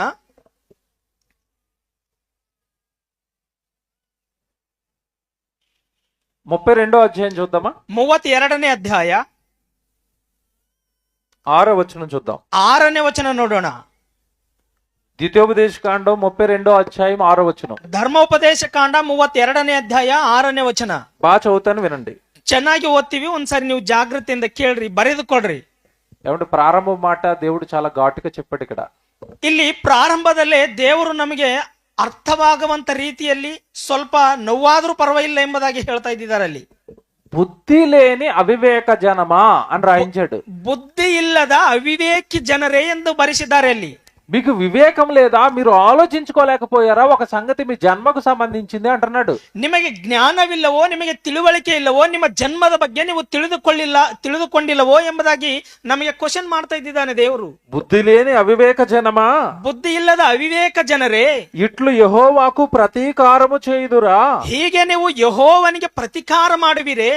ఆయన నిన్ను సృష్టించిన తండ్రి కాడా, ಆತನು ನಿನ್ನನ್ನು ಸೃಷ್ಟಿ ಮಾಡಿರುವ ತಂದೆ ಅಲ್ಲವೋ, ఆయనే నిన్ను పుట్టించి స్థాపించెను అన్నాడు. ಆತನೇ ನಿನ್ನನ್ನು ಹುಟ್ಟಿಸಿ ನಿನ್ನನ್ನು ಸ್ಥಿರಪಡಿಸಿದನು. అంటే దేవుడే పుట్టించాడట, దేవుడే స్థాపించాడట. ದೇವರೇ ನಮ್ಮನ್ನು ಹುಟ್ಟಿಸಿದಾನಂತೆ, ಆತನೇ ನಮ್ಮನ್ನು ಸ್ಥಿರಪಡಿಸಿದಾನಂತೆ. ఇక్కడ బాగా వినాలి మీరు. ಇಲ್ಲಿ ಚೆನ್ನಾಗಿ ಕೇಳಬೇಕು ನೀವು. పుట్టించడం ఏంటి, స్థాపించడం ఏంటి? ಹುಟ್ಟಿಸುವುದಂದರೆ ಏನು, ಸ್ಥಾಪಿಸುವುದಂದರೆ ಏನು? పుట్టించటం అంటే తల్లి గర్భంలో 9 నెలలు నీకు చక్కటి దేహాన్ని కట్టించాడు. ಹುಟ್ಟಿಸುವುದಂದರೆ ತಾಯಿಯ ಗರ್ಭದಲ್ಲಿ 9 ತಿಂಗಳು ಒಳ್ಳೆಯ ಈ ಒಂದು ಶರೀರವನ್ನು ನಿಮಗೆ ಕೊಟ್ಟಿದ್ದಾರೆ. పుట్టించిన నిన్ను భూమి మీదకి తెచ్చిన తర్వాత నువ్వు బ్రతకాలి అంటే నీకు చాలా అవసరం భూమి మీద. ನೀನು ತಾಯಿಯ ಗರ್ಭದಿಂದ ಈ ಭೂಮಿಯ ಮೇಲೆ ಬಂದಾಗ ಈ ಭೂಮಿಯ ಮೇಲೆ ನೀನು ಬದುಕಬೇಕಂದ್ರೆ ನಿನಗೆ ಬಹಳಷ್ಟು ಬೇಕು. గాలి అవసరం, ನಿನಗೆ ಗಾಳಿ ಬೇಕು, నీళ్ళు అవసరం, ನಿನಗೆ ನೀರು ಬೇಕು, ఆహారం అవసరం, ಆಹಾರ ಬೇಕು, ఉండడానికి భూమి అవసరం, ನಿನಗೆ ಇರುವುದಕ್ಕೆ ಭೂಮಿ ಬೇಕು. ఏమంటే నువ్వు పెంచబడ్డానికి ఆకాశం అవసరం, ನೀನು ಬೆಳೆಯುವುದಕ್ಕೆ ನಿನಗೆ ಆಕಾಶ ಬೇಕು. ఎవరు చేశారు ఇవన్నీ? ಇವೆಲ್ಲವನ್ನು ಯಾರು ಮಾಡಿದ್ದಾರೆ? ఎవరి కష్టంతో ఈ సృష్టి అంతా ఇంత సిస్టమేటిక్ గా పనిచేస్తుంది? ಯಾರ ಕಷ್ಟದಿಂದ ಈ ಸೃಷ್ಟಿಯನ್ನು ಇಷ್ಟು ಸಿಸ್ಟೋಮೆಟಿಕ್ ಆಗಿ ಕೆಲಸ ಮಾಡ್ತಾ ಇದೆ? కరెక్ట్ గా తిరగవలసిన గంటలు 24 గంటల్లో భూమి తన చుట్టూ తాను తిరిగేస్తది. ಕರೆಕ್ಟ್ ಆಗಿ ಟೈಮ್ ಟು ಟೈಮ್ 24 ಗಂಟೆಯಲ್ಲಿ ಭೂಮಿ ತನ್ನ ಸುತ್ತ ತಾನು ತಿರುಗುತ್ತದೆ. ఉదయం అవగానే సూర్యుడు నేను వచ్చేసాను అనుకుంటూ ప్రతిరోజు సూర్యుడు వచ్చేస్తాడు. ಬೆಳಗ್ಗೆ ಸೂರ್ಯನು ಉದಯಿಸ್ತಾನೆ, ನಾನು ಬಂದೇನೆ ಎಂಬುವ ರೀತಿಯಲ್ಲಿ ಉದಯಿಸ್ತಾ ಇರ್ತಾನೆ. సాయంత్రం టైం అయిపోగానే ఆయన అస్తమయం, ఆయన వెళ్ళిపోతాడు, చంద్రుడు డ్యూటీకి వచ్చేస్తాడు. ಸಾಯಂಕಾಲ ಟೈಮ್ ಆದ ತಕ್ಷಣ ಸೂರ್ಯನು ಮುಳುಗ್ತಾ ಇರ್ತಾನೆ, ಈ ಕಡೆ ಚಂದ್ರನು ಬರ್ತಾನೆ ಇರ್ತಾನೆ. ఎవరు నడిపిస్తున్నారు ఇదంతా? ಈ ಸೃಷ್ಟಿಯನ್ನು ಯಾರು ನಡೆಸ್ತಾ ಇದ್ದಾರೆ? కాలాలు ఎవరు మారుస్తున్నారు? ಈ ಕಾಲಗಳನ್ನು ಯಾರು ಬದಲಾವಣೆ ಮಾಡ್ತಾ ಇದ್ದಾರೆ? వేసవ కాలం రావాలట, వర్షాకాలం రావాలట, శీతాకాలం రావాలట. ఈ కాలాలన్నీ ఎలా తిరుగుతున్నాయి? ಬೇಸಿಗೆ ಕಾಲ ಬರಬೇಕಂತೆ, ಮಳೆಗಾಲ ಬರಬೇಕಂತೆ, ಚಳಿಗಾಲ ಬರಬೇಕಂತೆ. ಈ ಕಾಲಗಳೆಲ್ಲ ಯಾರು ಈ ರೀತಿಯನ್ನು ನಡೆಸ್ತಾ ಇದ್ದಾರೆ? పుట్టించిన దేవుడు, ಹುಟ್ಟಿಸಿದಂತ ದೇವರು నిన్ను స్థాపించడానికంటే నిన్ను బ్రతికించడానికి ఇంత కష్టం పడుతున్నాడు. ನಿನ್ನನ್ನು ಸ್ಥಾಪಿಸುವುದಕ್ಕೆ ಅಂದ್ರೆ ನಿನ್ನನ್ನು ಭೂಮಿ ಮೇಲೆ ಬದುಕಿಸುವುದಕ್ಕೋಸ್ಕರ ಇಷ್ಟೆಲ್ಲ ಕಷ್ಟ ಪಡಿತಾ ಇದ್ದಾನೆ. ఓ మాట చూపిస్తాను ఇప్పుడు. ಇವಾಗ ಒಂದು ಮಾತನ್ನು ನೋಡೋಣ. అందులోకి వెళ్ళక మునుపు ప్రశ్న వేస్తాను. ಆ ಮಾತನ್ನು ನೋಡುವುದಕ್ಕಿಂತ ಮೊದಲು ನಿಮಗೊಂದು ಪ್ರಶ್ನೆ ಕೇಳ್ತೀವಿ. మనిషి భూమి మీద బ్రతకడానికి అత్యంత ప్రాముఖ్యమైనది ఏంటో మీరు చెప్పాలి. ಮನುಷ್ಯನು ಭೂಮಿ ಮೇಲೆ ಬದುಕಬೇಕಾದರೆ ಅತ್ಯಂತ ಪ್ರಾಮುಖ್ಯವಾದದ್ದು ಏನು ಒಂದ್ಸರಿ ಹೇಳ್ರಿ. బాగా అవసరమైంది, ನಿಮಗೆ ಬಹಳ ಬೇಕಾದದ್ದು ఏదో చెప్పండి. ಯಾವ್ದು ಹೇಳ್ರಿ? రైట్ గాలి. ಗಾಳಿ. బా మంచి స్పీడ్గా ఉన్నారు. నిజమే, గాలి ಬೇಕು. ఇక్కడ చదువుకున్న పిల్లలు ఎవరైనా ఉన్నారా? ಇಲ್ಲಿ ವಿದ್ಯಾಭ್ಯಾಸ ಮಾಡ್ತಕ್ಕಂಥ ಮಕ್ಕಳು ಯಾರಾದ್ರೂ ಇದ್ದೀರಾ? ఉన్నారా? ఇదిరా? గాలి ఎక్కడి నుంచి వస్తుంది అని మీ పిల్లల్ని అడగండి. వాళ్ళ ಪಾಠ್ಯ పుస్తకాలలో ఏం చెప్పారో అడగండి. ಗಾಳಿ ಎಲ್ಲಿಂದ ಬರುತ್ತದೆ ಎಂಬುದಾಗಿ ನಿಮ್ಮ ಮಕ್ಕಳಿಗೆ ಕೇಳ್ರಿ. ಪಾಠ ಪುಸ್ತಕಗಳಲ್ಲಿ ಅವರು ಓದಿರ್ತಾರೆ, ಎಲ್ಲಿಂದ ಬರುತ್ತದೆ ಅಂತ ನಿಮ್ಮ ಮಕ್ಕಳಿಗೆ ಕೇಳ್ರಿ. ఏం చెప్తారు వాళ్ళు? ಅವ್ರೇನ್ ಹೇಳ್ತಾರೆ చెప్పండి. ಹೇಳ್ತೀರಾ ಒಂದ್ಸಾರಿ? చెట్ల నుంచి వస్తుందా? ಗಿಡಗಳಿಂದ ಬರುತ್ತದಾ? రైటేనా? అదే చెప్తారా? ಅದೇ ಹೇಳ್ತೀರಾ ನೀವು ಇವಾಗ? ఇంతకాలం మీరు కూడా అదే నమ్మారు కదా. ಇಷ್ಟು ಕಾಲ ನೀವು ಸಹ ಅದೇ ನಂಬಿದಿರಲ್ಲ. నిజమా? ಅದು ನಿಜವೇನಾ? నిజమే. నిజವೇ. కానీ ಆದರೆ వినాలి జాగ్రత్తగా, ಕೇಳಬೇಕು ಚೆನ್ನಾಗಿ. చెట్లు కార్బన్ డైఆక్సైడ్ ను పీల్చుకుని ఆక్సిజన్ ను వదులుతాయి. ಗಿಡಗಳು ಕಾರ್ಬನ್ ಡೈಆಕ್ಸೈಡ್ ಅನ್ನು ಉಸಿರಾಡಿಕೊಂಡು ಅವು ಬಿಡುತ್ತವೆ. మనుషులు ఆక్సిజన్ పీల్చుకుని కార్బన్ డైఆక్సైడ్ వదులుతారు. ಆ ಮನುಷ್ಯರು ಆ ಗಾಳಿಯನ್ನು ತೆಗೆದುಕೊಂಡು ಕಾರ್ಬನ್ ಡೈಆಕ್ಸೈಡ್ ಅನ್ನು ಬಿಡುತ್ತಾರೆ. అంటే ఇప్పుడు చెట్టుకి గాలి కావాలి, మనిషికి గాలి కావాలి. ಅಂದರೆ ಗಿಡಕ್ಕೂ ಗಾಳಿ ಬೇಕು ಮತ್ತು ಮನುಷ್ಯನಿಗೂ ಗಾಳಿ ಬೇಕು. నీకు ఆక్సిజన్ కావాలి, దానికి కార్బన్ డైఆక్సైడ్ కావాలి. ನಿನಗೆ ಆಕ್ಸಿಜನ್ ಅಂದ್ರೆ ನಿನಗೆ ಗಾಳಿ ಬೇಕು, ಅದಕ್ಕೆ ಕಾರ್ಬನ್ ಡೈಆಕ್ಸೈಡ್ ಬೇಕು. ఇంతకీ ಇಷ್ಟಕ್ಕೆ చెట్టుకు గాలి ఇచ్చింది ఎవరు? నీకు గాలి ఇచ్చింది ఎవరు? ಆ ಗಿಡಕ್ಕೆ ಗಾಳಿ ಕೊಟ್ಟಿದ್ದೆ ಯಾರು? ಆ ನಿನಗೆ ಗಾಳಿ ಕೊಟ್ಟಿದ್ದೆ ಯಾರು? ఏ ప్రభుత్వాలైనా గొడవల్లో గాలి తయారు చేసి ఏమంటే ప్రజల కోసం వదులుతున్నారా? ಯಾವ ಗವರ್ನಮೆಂಟ್ ಆದರೂ ಗಾಳಿಯನ್ನು ತಯಾರು ಮಾಡಿ ಪ್ರಜರ ಮುಂದೆ ಬಿಡ್ತಾ ಇದೆಯಾ? మీరు ఆలోచించండి. ನೀವು ಆಲೋಚನೆ ಮಾಡ್ರಿ. గాలి ఎవరు తయారు చేశారు ఈ సృష్టిలో? ಗಾಳಿಯನ್ನು ಯಾರು ತಯಾರು ಮಾಡಿದ್ದಾರೆ ಈ ಸೃಷ್ಟಿಯಲ್ಲಿ? మీకు ఇంకోటి చెప్తాను, ఇప్పుడు ఆశ్చర్యపోయే మాట. ನೀವು ಆಶ್ಚರ್ಯ ಹೋಗುವ ಮಾತು ಇನ್ನೊಂದು ಹೇಳ್ತೀನಿ. గాలి, నీరు, అగ్ని, ఈ పంచభూతాలు ఏవైతే ఉన్నాయో ఇవన్నీ కూడా పరలోకంలో ఉన్న మన కన్న తండ్రి ధన నిధులలో నుండి వస్తాయి. ಆ ಗಾಳಿ, ನೀರು, ಬೆಂಕಿ, ಈ ಪಂಚಭೂತಗಳನ್ನು ಎಲ್ಲ ಇವೇ ನೋಡ್ರಿ, ಇವೆಲ್ಲವೂ ತಂದೆಯಿಂದ ಬರುತ್ತವೆ. 135వ కీర్తన తీయండి. 135ನೇ ಕೀರ್ತನೆ ತೆಗಿರಿ. మీరు బైబిల్లో రాయబడి ఉన్నాయి ఇవన్నీ. ಬೈಬಲ್ ಅಲ್ಲಿ ಬರೆಸಲ್ಪಟ್ಟಿದ್ದಾರೆ ದೇವರು ಇವೆಲ್ಲ. దేవుడు సమస్తము తన పిల్లలైన మనకి తెలియాలి అని అన్ని రాయించి పెట్టాడు. ದೇವರು ಸಮಸ್ತವು ನನ್ನ ಮಕ್ಕಳಿಗೆ ತಿಳಿಬೇಕೆಂದು ಬೈಬಲ್ ಅಲ್ಲಿ ಎಲ್ಲವನ್ನು ಬರೆಸಿದ್ದಾರೆ. 135వ కీర్తన 7వ వచనం చదువుదాం. 135ನೇ ಕೀರ್ತನೆ 7ನೇ ವಚನ ನೋಡೋಣ. అందరు తీసుకున్నారమ్మా? ಎಲ್ಲರೂ ತೆಗೆದೀರಾ? 135వ కీర్తన 7వ వచనం. 135ನೇ ಕೀರ್ತನೆ 7ನೇ ವಚನ. భూదిగంతముల నుండి ఆవిరిని లేవజేయువాడు ఆయనే. ಭೂದಿಗಂತಗಳಿಂದ ಆ ಹೊಗೆಯನ್ನು ಎಬ್ಬಿಸುವವನು ಆತನೇ. వాన కురియునట్లు మెరుపు పుట్టించువాడు ఆయనే. ಮಳೆ ಬೀಳುವಂತೆ ಆಕಾಶದಲ್ಲಿ ಮಿಂಚುವಂತೆ ಮಾಡುವವನು ಆತನೇ. ఇప్పుడు మాట అండర్లైన్ చేసుకోండి. ಆ ಮಾತು ನೀವು ಅಂಡರ್ಲೈನ್ ಮಾಡಿಕೊಳ್ಳಿ. తన నిధులలో నుండి గాలిని ఆయన బయలు వెళ్ళజేయును. ಆತನ ನಿಧಿ ಒಳಗಿಂದ ಗಾಳಿಯನ್ನು ಬರುವಂತೆ ಮಾಡುವನು. అంటే దేవుడి దగ్గర గాలికి ఒక నిధి ఉందట. ದೇವರ ಹತ್ರ ಗಾಳಿಗೆ ಒಂದು ನಿಧಿ ಇದೆ ಅಂತೆ. దేవుడి దగ్గర ఉన్న గాలి నిధిలో నుండి భూమి మీద ఉన్న మనుషుల దగ్గరకు గాలి వచ్చింది. ದೇವರ ಹತ್ತಿರ ಇರ್ತಕ್ಕಂತ ಆ ನಿಧಿ ಒಳಗಿಂದ ಮನುಷ್ಯರ ಹತ್ತಿರಕ್ಕೆ ಆ ಗಾಳಿ ಬರ್ತಾ ಇದೆ. భూమి మీద తన పిల్లలు ఉన్నారని దేవుడు గాలిని భూమి మీదకి మాత్రమే పంపిస్తున్నాడు. ಭೂಮಿಯ ಮೇಲೆ ದೇವರ ಮಕ್ಕಳು ಇದ್ದಾರೆ ಎಂಬುದಾಗಿ ದೇವರಿಂದ ಆ ಗಾಳಿಯನ್ನು ಆತನ ಮಕ್ಕಳ ಹತ್ತಿರಕ್ಕೆ ಬರಗೂಡಿಸ್ತಾ ಇದ್ದಾನೆ. పక్కనే ఉన్న బుధుడు గ్రహం మీదకి వెళ్తే గాలి ఉండదు. ಬೇರೆ ಗ್ರಹದ ಮೇಲೆ ಹೋದರೆ ಗಾಳಿ ಇರೋದಿಲ್ಲ. చంద్రుడి మీదకి వెళ్తే గాలి ఉండదు. ಚಂದ್ರನ ಮೇಲೆ ಹೋದರೆ ಗಾಳಿ ಇರೋದಿಲ್ಲ. ఈ మధ్యకాలంలో ఆవిడ అంతరిక్షంలో ఇరుక్కుపోయింది, మీకు తెలుసు. ಈ ಮಧ್ಯಕಾಲದಲ್ಲಿ ಒಬ್ರು ಆ ಅಂತರಿಕ್ಷದಲ್ಲಿ ಹೋಗಿ ಅವರು ಅಲ್ಲೇ ಸಿಕ್ಕಾಕೊಂಡಿದ್ದರು. సునీతా విలియమ్స్ ಅಂತ అంతరిక్షానికి వెళ్ళింది, అక్కడ గాలి లేదు. ಅಂತರಿಕ್ಷದಲ್ಲಿ ಹೋಗಿದ್ದಾರೆ, ಅಲ್ಲಿ ಗಾಳಿ ಇಲ್ಲ. ఇక్కడి నుంచి గాలి పట్టుకెళ్లి దాంతో బ్రతికింది. ಈ ಭೂಮಿಯ ಮೇಲಿರ್ತಕ್ಕಂಥ ಗಾಳಿಯನ್ನು ತೆಗೆದುಕೊಂಡು ಅಲ್ಲಿಗೆ ಹೋಗಿ ಅಲ್ಲಿ ಬದುಕಿದ್ದಾರೆ. ఇప్పుడు మీరు బాగా ఆలోచిస్తే, ಇವಾಗ ನೀವು ಚೆನ್ನಾಗಿ ಆಲೋಚನೆ ಮಾಡಿದ್ರೆ, భూమి మీద మాత్రమే దేవుడు గాలినిచ్చాడు. ಭೂಮಿ ಮೇಲೆ ಮಾತ್ರನೇ ದೇವರು ಗಾಳಿ ಕೊಟ್ಟಿದ್ದಾನೆ. గాలిని భూమి మీద తన పిల్లలున్నారు అని తన దగ్గర నుంచి పంపిస్తున్నాడట. ಭೂಮಿಯ ಮೇಲೆ ನನ್ನ ಮಕ್ಕಳಿದ್ದಾರೆ ಎಂದು ಆತನಿಂದ ಗಾಳಿಯನ್ನು ಭೂಮಿ ಮೇಲೆ ಕಳಿಸ್ತಾ ಇದ್ದಾನೆ. అక్కడ ఒక పదం ఉంది, మీకు అర్థమైందో లేదు. మీ బైబిల్లో కన్నడలో ఏమనుందో? ಅಲ್ಲೊಂದು ಪದವಿದೆ ಕನ್ನಡ ಬೈಬಲ್ ಅಲ್ಲಿ ಏನಿದೆಯೋ ಅಲ್ಲಿ తన ధన నిధిలో నుండి అన్న పదం ఉంటుంది చూడండి. ಆತನ ನಿಧಿ ಒಳಗಿಂದ ಎಂಬ ಪದ ಇರುತ್ತದೆ ನೋಡ್ರಿ. తన నిధులలో నుండి ఆయన గాలిని బయలు వెళ్ళజేయును. ಆತನ ನಿಧಿ ಒಳಗಿಂದ ಗಾಳಿಯನ್ನು ಹೊರಡಿಸುವನು. అంటే అంటే గాలికి నిధులు ఉన్నాయి దేవుడి దగ్గర. ಆ ಗಾಳಿಗೆ ನಿಧಿಗಳಿದೆ. ನಿಮಗೆ ಚೆನ್ನಾಗಿ ಅರ್ಥ ಆಗ್ಬೇಕಂದ್ರೆ ಒಂದು ಗೋದಾಮ್ ಇದೆ ಅಂತ ಅರ್ಥ ಮಾಡ್ಕೊಳ್ಳಿ.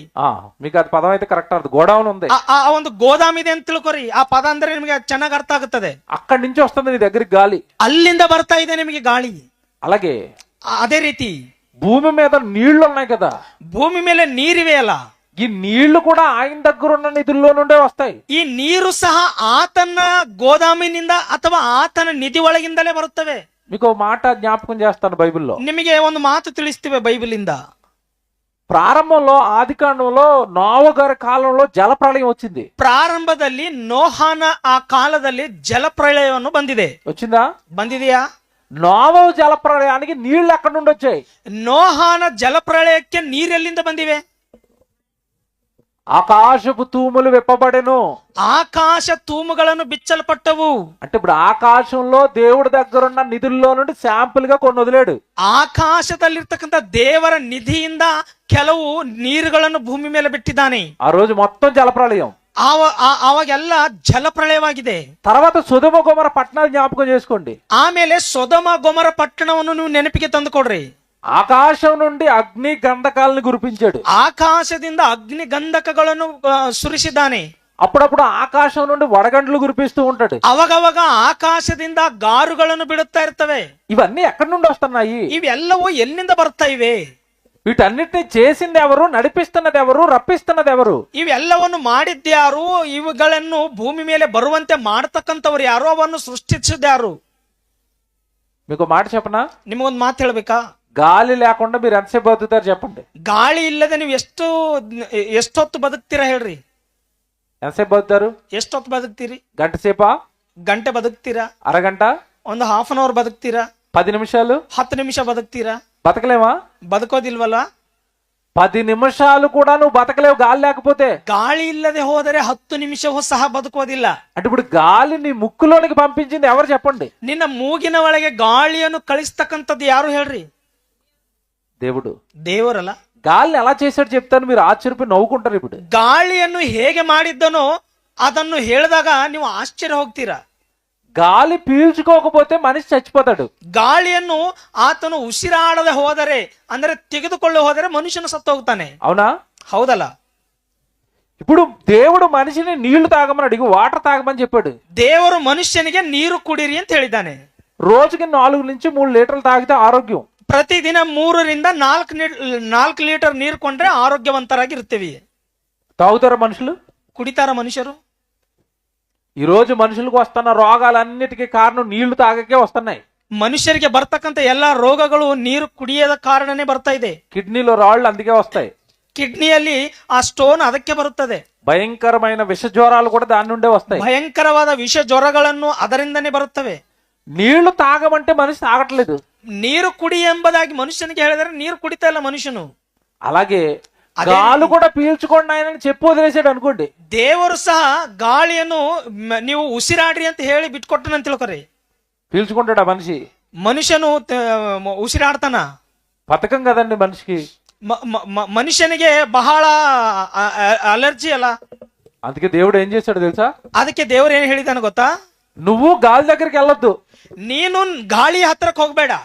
నువ్వు ఎక్కడుంటే అక్కడికి గాలి పంపుతాను. ನೀನ್ ಎಲ್ಲಿದ್ದರೆ ಅಲ್ಲಿಗೆ ಗಾಳಿ ಕಳಿಸ್ತೀನಿ. అవునా? ಹೌದಲ್ಲ? ఇంట్లో ఉంటే ఇంట్లో గాలి, ಮನೆಯಲ್ಲಿದ್ದರೆ ಮನೆಗೆ ಗಾಳಿ ಕಳಿಸ್ತೀನಿ. పొలంలోకి వెళ్తే పొలంలో గాలి, ಹೊಲದಲ್ಲಿದ್ದರೆ ಹೊಲದಲ್ಲಿ ಗಾಳಿ ಕಳಿಸ್ತೀನಿ. పని చేసుకుంటుంటే పని చేసుకునే దగ్గర గాలి, ನೀನು ಕೆಲಸ ಮಾಡುವಾಗ ಕೆಲಸ ಮಾಡ್ತಕ್ಕಂಥ ಸ್ಥಳದಲ್ಲಿ ಗಾಳಿ ಕಳಿಸ್ತೀನಿ. చాలా మంది శీతాకాలం ఇలా ముసుగేసుకుని నిద్రపోతారు. ಅನೇಕರು ಚಳಿಗಾಲದಲ್ಲಿ ಮುಸ್ಕಾಯ್ಕೊಂಡು ಮಲಗುತ್ತಾರೆ. ఆ ముసుగుని తీసుకుని మరి లోపలికి వచ్చింది. ಆ ಮುಸುಕು ಹಾಕೊಂಡು ಮಲಗಿದ್ರು ಸಹ ಅದ್ರ ಒಳಗಿಂದ ಗಾಳಿ ನಿನ್ನ ಹತ್ರ ಬರ್ತದೆ. వచ్చిందా? ಬರ್ತದ? ఎవరు పంపారు? ಯಾರು ಕಳಿಸಿದಾರದು? బాగా ఆలోచించండి. ಚೆನ್ನಾಗಿ ಆಲೋಚನೆ ಮಾಡಿರೋದು. అంటే దేవుడు అనే ఆయన నిన్ను పుట్టించాడు. దేవుడు అనే ఆయన నిన్ను పెంచడానికి ఇంత పెద్ద నెట్వర్క్ నడిపిస్తున్నాడు. ದೇವರೆಂಬುವ ಆತನು ನಿನ್ನನ್ನು ಹುಟ್ಟಿಸಿದ್ದಾನೆ. ದೇವರೆಂಬುವ ಆತನು ಇಷ್ಟು ದೊಡ್ಡ ನೆಟ್ವರ್ಕ್ ಅನ್ನು ನಡೆಸ್ತಾ ಇದ್ದಾನೆ. ఇప్పుడు మీరు బాగా ఆలోచించాలి. ಇವಾಗ ನೀವು ಚೆನ್ನಾಗಿ ಆಲೋಚನೆ ಮಾಡಬೇಕು. ఎందుకు దేవుడు ఎంత కష్టపడి సృష్టిని నడిపిస్తూ తల్లి గర్భంలో 9 నెలలు నీకు ఆ దేహాన్ని కట్టి ఎంత విలువైన జన్మ దేవుడు నీకు ఎందుకు ఇచ్చాడు? ಯಾಕೆ ದೇವರು ಇಷ್ಟು ಕಷ್ಟಪಟ್ಟು ತಾಯಿಯ ಗರ್ಭದಲ್ಲಿ 9 ತಿಂಗಳನ್ನು ನಿನ್ನನ್ನು ಸೃಷ್ಟಿ ಮಾಡಿ ನಿನ್ನನ್ನು ಯಾಕೆ ಅಷ್ಟು ಕಷ್ಟ ತೆಗೆದುಕೊಂಡು ಬದುಕಿಸ್ತಾ ಇದ್ದಾನೆ? ఇందా మీరు ప్రారంభంలో చదువుకున్న మాట, ಪ್ರಾರಂಭದಲ್ಲಿ ಓದಿಕೊಂಡ ಮಾತು, నేను తండ్రినైతే నాకు రావలసిన ఘనత ఏమాయను? ನಾನು ನಿಮಗೆ ತಂದೆ ಆದರೆ ನನಗೆ ಬರ್ತಕ್ಕಂತ ಗೌರವ, ನನಗೆ ಬರ್ತಕ್ಕಂತ ಘನತೆ ಏನಾಯಿತು? 9 నెలలు మోసింది అని తల్లిని పొగడవు, 9 ತಿಂಗಳ ನನ್ನ ತಾಯಿ ನನ್ನನ್ನು ಹೆತ್ತಿದಾಳೆ ಎಂಬುದನ್ನು ತಾಯಿಗೆ ನೀನು ಘನಪಡಿಸಿದಿ. నీకు యవ్వన కాలం వచ్చే వరకు కాస్త అన్నం పెట్టాడని తండ్రిని పొగడవు, ನಿನಗೆ ಯವನ ಕಾಲ ಬರುವಂತವರೆಗೆ ನನ್ನ ತಂದೆ ನನಗೆ ಸಾಕಿ ಸಲಹಿದಾನೆ ಎಂಬುದಾಗಿ ನಿನ್ನ ತಂದೆಗೆ ಗೌರವಿಸಿದಿ. తల్లి గర్భంలో ఈ దేహాన్ని కట్టిన దేవుడిని పొగిడావా? ನಿನ್ನ ತಾಯಿಯ ಗರ್ಭದಲ್ಲಿ ನಿನ್ನ ದೇಹವನ್ನು ಕಟ್ಟಿದ ಆ ದೇವರಿಗೆ ನೀನು ಹೊಗಳಿದೀಯಾ ಅಥವಾ ಆತನಿಗೆ ಘನಪಡಿಸಿದೀಯಾ? ప్రతిరోజు నీకు గాలి ఇవ్వాలి ఆయన. ಪ್ರತಿ ದಿನ ನಿನಗೆ ಗಾಳಿ ಕೊಡಬೇಕಾತನು. ఏమంటే రోజుకు 3 సార్లు ఆహారం తింటున్నావంటే ఆహారాన్ని నేలలో నుండి దేవుడే పండించాలి. 3 ಹುಟ್ಟಿ ನೀನು ಊಟ ಮಾಡ್ತಾ ಇದ್ದೀ ಅಂದ್ರೆ ಈ ಭೂಮಿಯ ಒಳಗಿಂದ ದೇವರೇ ಆಹಾರವನ್ನು ಸೃಷ್ಟಿ ಮಾಡಬೇಕು. ఆ ఆహారం పండడానికి ప్రతి సంవత్సరం దేవుడు వర్షాలు కురిపించాలి. ಆ ಆಹಾರವನ್ನು ಬೆಳೆಸುವುದಕ್ಕೆ ಬೆಳೆಯುವುದಕ್ಕೆ ಮಳೆಯನ್ನು ಸುರಿಸಬೇಕು. ఇంత సృష్టిని నీ కోసం చేసి దేవుడు నీ కోసం కష్టపడుతుంటే, ಇಷ್ಟು ಸೃಷ್ಟಿಯನ್ನು ಮಾಡಿ ದೇವರು ನಿನಗೋಸ್ಕರ ಕಷ್ಟಪಡುವಾಗ నేను నా తండ్రికి ఏం చెయ్యాలి? ನಾನು ದೇವರಿಗೆ ಏನು ಮಾಡಬೇಕು? దేవుడు నాకు ఎందుకింత అందమైన జన్మిచ్చాడు? ದೇವರು ನನಗೆ ಯಾಕೆ ಇಷ್ಟು ಅಂದ ಚಂದವಾದ ಜನ್ಮ ಕೊಟ್ಟಿದ್ದಾನೆ? ఇలా దేవుడిని అర్థం చేసుకునే వాళ్ళు లేరండి. ಈ ರೀತಿ ದೇವರನ್ನು ಅರ್ಥ ಮಾಡಿಕೊಳ್ಳುವವರು ಯಾರು ಇಲ್ಲ ಪ್ರಿಯ ದೇವರ ಮಕ್ಕಳೇ. దేవుడు అనగానే మా కోరికలు తీర్చేయాలి, ದೇವರಂದ ತಕ್ಷಣ ನಮಗೆ ಆಶೀರ್ವದಿಸಬೇಕು, దేవుడు అనగానే మాకు ఆస్తులు పెంచాలి, ದೇವರಂದ ತಕ್ಷಣ ನಮ್ಮ ಆಸ್ತಿ ಐಶ್ವರ್ಯವನ್ನು ಡಬಲ್ ಆಗಬೇಕು. దేవుడు బాధపడుతూ ఒక మాట రాశాడు బైబిల్, ఇలా ఆలోచించే వాళ్ళందరి గురించి. ದೇವರು ಈ ರೀತಿ ಆಲೋಚನೆ ಮಾಡುವವರಿಗೋಸ್ಕರ ಈ ರೀತಿ ದೇವರು ಒಂದು ಬೈಬಲ್ ಅಲ್ಲಿ ಬರೆಸಿದ್ದಾರೆ ಒಂದು ಮಾತು. రోమిలకు రాసిన పత్రిక తీయండి, ರೋಮಾಪುರದವರಿಗೆ ಬರೆದ ಪತ್ರಿಕೆ ತೆಗಿರಿ, 11వ అధ్యాయము, 11ನೇ ಅಧ್ಯಾಯ. రోమపత్రిక 11వ అధ్యాయం, ರೋಮಾಪುರದವರಿಗೆ ಬರೆದ ಪತ್ರಿಕೆ 11ನೇ ಅಧ್ಯಾಯ 34వ వచనం చదువుదాం బైబిల్లో. 34ನೇ ವಚನ ನೋಡೋಣ ಬೈಬಲ್ ಅಲ್ಲಿ. రోమపత్రిక 11వ అధ్యాయం 34వ వచనం. ರೋಮಾಪುರದವರಿಗೆ ಬರೆದ ಪತ್ರಿಕೆ 11ನೇ ಅಧ್ಯಾಯ 34వ వచనం. 34ನೇ ವಚನ. ప్రభు మనస్సు ఎరిగిన వాడు ఎవడు అన్నాడు చూడండి. ದೇವರ ಮನಸ್ಸನ್ನು ತಿಳಿದುಕೊಂಡವರು ಯಾರು ಎಂಬುದಾಗಿ ಹೇಳ್ತಾ ಇದ್ದಾನೆ ನೋಡ್ರಲ್ಲಿ. బాగా వినాలి ఈ వచనం, ಚೆನ್ನಾಗಿ ಕೇಳಬೇಕು ಈ ವಚನ, బాగా అర్థం చేసుకోవాలి ఈ మాట. ಚೆನ್ನಾಗಿ ಅರ್ಥ ಮಾಡ್ಕೊಳ್ಬೇಕು ಈ ಮಾತು. ప్రభువు మనస్సు ఎరిగిన వాడు ఎవడు? ದೇವರ ಮನಸ್ಸನ್ನು ತಿಳಿದುಕೊಂಡವನು ಯಾರು అంటే ఇండైరెక్ట్ గా ఏమంటున్నాడు అంటే, నన్ను నువ్వు అర్థం చేసుకోలేదు కొడుక అంటున్నాడు. ಇಂಡೈರೆಕ್ಟ್ ಆಗಿ ದೇವರು ಹೇಗೆ ಮಾತಾಡ್ತಾ ಇದ್ದಾನೆ ನಮ್ಮ ಜೊತೆ ಅಂದ್ರೆ, ಮಗನೇ ಮಗಳೇ ನೀನು ನನಗೆ ಅರ್ಥ ಮಾಡಿಕೊಂಡಿಲ್ಲ ಅಂತ ಹೇಳ್ತಾ ಇದ್ದಾನೆ. నా మనస్సులో ఏముందో మీరు తెలుసుకోలేదు, ನನ್ನ ಮನಸ್ಸಿನಲ್ಲಿ ಏನಿದೆಯೋ ನೀವು ಅರ್ಥ ಮಾಡಿಕೊಂಡಿಲ್ಲ ಅಂತ ಹೇಳ್ತಾ ಇದ್ದಾನೆ. నా మనస్సులో మీ గురించి ఏం ఆలోచించానో బైబిల్లో రాయించానో అది మీరు తెలుసుకోవట్లేదు. ನನ್ನ ಮನಸ್ಸಿನಲ್ಲಿ ಏನಿದೆಯೋ ಅದನ್ನು ನಾನು ಬೈಬಲ್ ಅಲ್ಲಿ ಬರೆಸಿದ್ದೇನೆ, ಆ ಬೈಬಲ್ ಅಲ್ಲಿ ಇರ್ತಕ್ಕಂಥ ನನ್ನ ಮನಸ್ಸು ನೀವು ತಿಳಿದುಕೊಂಡಿಲ್ಲ ಅಂತ ಹೇಳ್ತಾ ಇದ್ದಾನೆ. ప్రభువు మనస్సు ఎరగలేదట మనుషులు, ದೇವರ ಮನಸ್ಸು ತಿಳ್ಕೊಂಡಿಲ್ಲ ಅಂತೆ ಮನುಷ್ಯರು. అదే టైటిల్ పెట్టాను నేను. ಅದಕ್ಕೆ ಅದೇ ಟಾಪಿಕ್ ಅನ್ನು ಕೊಟ್ಟಿದ್ದೇವೆ ನಾವು. దేవుడు మనిషికి అర్థమయ్యాడా? ದೇವರು ಮನುಷ್ಯನಿಗೆ ಅರ್ಥವಾಗಿದ್ದಾನಾ? ఆయన మనస్సులో ఏముందో అర్థమైందా? ಆ ದೇವರ ಮನಸ್ಸಿನಲ್ಲಿ ಏನಿದೆಯೋ ಮನುಷ್ಯರಿಗೆ ಅರ್ಥವಾಗಿದೆಯಾ? ఎదురుగ్గా ఉన్న భార్య మనస్సులో ఏముందో తెలియదు, నీకు దేవుడు మనస్సులో ఏముందో తెలిసిందా? ನಿನ್ನ ಕಣ್ಣ ಮುಂದೆ ಇರ್ತಕ್ಕಂಥ ನಿನ್ನ ಹೆಂಡತಿಯ ಮನಸ್ಸಿನಲ್ಲಿ ಏನಿದೆಯೋ ನಿನಗೆ ಗೊತ್ತಿಲ್ಲ, ಪರಲೋಕದಲ್ಲಿರುವ ದೇವರ ಮನಸ್ಸಿನಲ್ಲಿ ಏನಿದೆಯೋ ನಿನಗೆ ಗೊತ್ತಾಗಿದೆಯಾ? ఈ 2 దినాలు మీరు ఇదేమంటారు. ಈ 2 ದಿವಸಗಳ ಅದ್ಭುತವಾದ ವಿಷಯಗಳನ್ನು ನೀವು ಕೇಳ್ತೀರಿ. దేవుడు మనస్సులో ఉన్న చాలా సంగతులు బయట పెడతాను. ದೇವರ ಮನಸ್ಸಿನಲ್ಲಿರ್ತಕ್ಕಂಥ ಅನೇಕವಾದ ವಿಷಯಗಳನ್ನು ನಿಮಗೆ ತಿಳಿಸ್ತೀನಿ. ఆయన మనస్సులో ఉన్న ఆలోచనలు బైబిల్ ద్వారా మేము ముందుకు తెస్తాను. ಆ ದೇವರ ಮನಸ್ಸಿನಲ್ಲಿರ್ತಕ್ಕಂಥ ವಿಷಯಗಳು ಬೈಬಲ್ ಮುಖಾಂತರ ನಿಮ್ಮ ಮುಂದಕ್ಕೆ ತರುತ್ತೇನೆ. దేవుని పిల్లలారా, ದೇವರ ಮಕ್ಕಳೇ, ఇప్పుడు మనం చదువుకున్న వచనంలో ఒక విషయం మనకు అర్థమైంది. ಈ ಓದಿಕೊಂಡಂತ ವಚನದಲ್ಲಿ ಒಂದು ವಿಷಯ ನಮಗೆ ಅರ್ಥ ಆಗಿದೆ. ప్రభువు మనస్సు ఎరిగిన వాడు ఎవడు? ದೇವರ ಮನಸ್ಸು ತಿಳಿದವರು ಯಾರು? అంటే ఇప్పుడు ప్రభువుకి ఏముంది? మనస్సు ఉందట. ದೇವರಿಗೆ ಏನಿದೆ ಅಂತೆ? ಮನಸ್ಸಿದೆ ಅಂತೆ. దేవుడికి మనస్సు ఉందా? ದೇವರಿಗೂ ಮನಸ್ಸಿದೆಯಾ? ఉందా? ಇದೆಯಾ? నీకు మనస్సు ఉందా? ನಿಮಗೆ ಮನಸ್ಸಿದೆಯಾ? ఉందా? ಇದೇ ಇಲ್ವಾ? ఉంది. ಇದೆ. నీ మనస్సులో నీకు సంతోషాలు ఉన్నాయా? ನಿನ್ನ ಮನಸ್ಸಿನಲ್ಲಿ ನಿನಗೆ ಸಂತೋಷವಿದೆಯಾ? ఆడపిల్లలకి భర్త తెలియకుండా బంగారపు వస్తువు కొనుక్కొని వచ్చాడు అనుకోండి, ಆ ಹೆಣ್ಣು ಮಕ್ಕಳಿಗೆ ಆ ಹೆಂಡತಿಗೆ ತಿಳಿಲಾರದಂತ ರೀತಿಯಲ್ಲಿ ಗಂಡನು ಬಂಗಾರವನ್ನು ತೆಗೆದುಕೊಂಡು ಬಂದನಂತ ತಿಳ್ಕೊರಿ. అప్పుడు మనసులోంచి ఏమొస్తుంది? ಅವಾಗ ಮನಸ್ಸಿನ ಒಳಗಿಂದ ಏನ್ ಬರ್ತದ? ఏమొచ్చింది? ಏನ್ ಬರ್ತದ? సంతోషం వచ్చింది. ಸಂತೋಷ ಬರುತ್ತದೆ. మీ భర్త నీకు తెలియకుండా నీకు ఇష్టం లేని వాళ్ళకి 10,000 అప్పిచ్చాడు. ನಿನ್ನ ಗಂಡ ನಿನಗೆ ಗೊತ್ತಿಲ್ಲದ ರೀತಿಯಲ್ಲಿ ಯಾರಿಗೆ ಒಂದು 10,000 ರೂಪಾಯಿ ಬಾಕಿ ಕೊಟ್ಟಿದ್ದಾರೆ. అప్పుడు ఏమొస్తుంది మనసులోంచి? ಅವಾಗ ಏನ್ ಬರ್ತದೆ ಮನಸ್ಸಿನಿಂದ? కోపం, ಕೋಪ ಬರುತ್ತದೆ, దుఃఖం, ದುಃಖ ಬರುತ್ತದೆ. నాకు చెప్పకుండా ఎందుకు చేసావు? ನನಗ್ ಗೊತ್ತಿರದ ಹಾಗೆ ನೀನು ಯಾಕೆ ಅವ್ರಿಗೆ ಬಾಕಿ ಕೊಟ್ಟಿದಿ? అంటే నీ కోపం ఉందా? ನಿನ್ನ ಕೋಪವಿದೆಯಾ? బాధ ఉందా? ನಿನಗೆ ದುಃಖ ಇದೆಯಾ? నీకు సంతోషం ఉందా? ನಿನಗೆ ಸಂತೋಷ ಇದೆಯಾ? ఇవన్నీ ఎక్కడ పుడతాయి చెప్పండి? ఇవన్నీ ఎక్కడ పుడతాయి? మనిషిలో ఎక్కడ పుడతాయి ఇవన్నీ? ಈ ಸಂತೋಷ, ದುಃಖ ಇವೆಲ್ಲವೂ ಮನುಷ್ಯನಲ್ಲಿ ಎಲ್ಲಿ ಹುಟ್ಟುತ್ತವೆ? ಮನಸ್ಸು ಎಂಬುದಾಗಿದೆ. మనస్సులో ఈ భావాలన్నీ పుడతాయి. ಈ ಮನಸ್ಸಿನ ಒಳಗೆ ಈ ಭಾವನೆಗಳೆಲ್ಲ ಹುಟ್ಟುತ್ತವೆ. మనస్సుంది కనుక దుఃఖం ఉంటే, మనస్సుంది కనుక సంతోషం ఉంటే, మనస్సుంది కనుక కోపం ఉంటే, ಮನಸ್ಸಿದೆ ಎಂದು ಕೋಪವಿದೆ, ಮನಸ್ಸಿದೆ ಎಂದು ಸಂತೋಷವಿದೆ, ಮನಸ್ಸಿದೆ ಎಂದು ದುಃಖವಿದೆ. పరలోకంలో ఉన్న నీ తండ్రి, నీ ప్రభు కూడా మనస్సుందట. ಪರಲೋಕದಲ್ಲಿರ್ತಕ್ಕಂಥ ತಂದೆಯಾದ ದೇವರಿಗೂ ಸಹ ಮನಸ್ಸಿದೆ ಅಂತೆ. అంటే ఇప్పుడు ఆయన మనస్సులో కూడా కోపం ఉంటది, ఆయన మనస్సులో బాధ ఉంటది, ఆయన మనస్సులో సంతోషం ఉంటది. ಅಂದರೆ ಆತನ ಮನಸ್ಸಿನಲ್ಲಿಯೂ ಸಹ ಸಂತೋಷವಿರುತ್ತದೆ, ಆತನ ಮನಸ್ಸಿನಲ್ಲಿ ಕೋಪವಿರುತ್ತದೆ, ಆತನ ಮನಸ್ಸಿನಲ್ಲಿಯೂ ಸಹ ದುಃಖ ಇರುತ್ತದೆ. ఇప్పుడు చెప్పండి, ఆయన మనసులో ఏముందో నాకు తెలుసు అన్నవాళ్ళు చేయతండి. ఇప్పుడు ಇವಾಗ ಹೇಳ್ರಿ, ನೀವು ಆತನ ಮನಸ್ಸಿನಲ್ಲಿ ಏನಿದೆಯೋ ನನಗೆ ಗೊತ್ತು ಎಂಬುದಾಗಿ ಕೈ ಮೇಲ್ ಮಾಡ್ರಿ. చేయతండి, ಕೈ ಮೇಲ್ ಮಾಡ್ರಿ ಒಂದ್ಸಾರಿ. ఎవరికైనా తెలుసా? ಯಾರಿಗಾದ್ರೂ ಗೊತ್ತಾ ಆತನ ಮನಸ್ಸಿನಲ್ಲಿ ಏನಿದೆಯೋ? దేవుని మనస్సులో ఏముందో చెప్పండి. ದೇವರ ಮನಸ್ಸಿನಲ್ಲಿ ಏನಿದೆಯೋ ಹೇಳ್ರಿ ನೋಡ್ರಿ. ఏం తెలుసు మనకి? ఏం ಗೊತ್ತು ನಮಗೆ? ఏమి తెలీదు. పరలోకమందున్న మా తండ్రి మమ్మల్ని దీవించండి, ఇది ఒకటే తెలుసు మనకి. ದೇವರೇ ನಮಗೆ ಆಶೀರ್ವಾದ ಮಾಡು ಎಂಬುದು ಮಾತ್ರ ನಮಗೆ ಗೊತ್ತು. మనస్సు ఉందట దేవుడికి. ದೇವರಿಗೂ ಒಂದು ಮನಸ್ಸಿದೆ ಅಂತೆ. ఆ మనసులో ఏవో ఉన్నాయి. ಆ ಮನಸ್ಸಿನಲ್ಲಿ ಏನೋ ಇದೆ ಅಂತೆ. ఒక్కొక్కటి ఓపెన్ చేస్తాను ఈ రోజు రేపు. ಒಂದೊಂದಾಗಿ ಇವತ್ತ ನಾಳೆ ನಿಮಗೆ ಹೇಳ್ತೀನಿ. మీరు రండి, అనేక మందిని తీసుకురండి, మన దేవుడి మనసు చెప్తున్నారండి అక్కడ చెప్పండి వాళ్ళకి.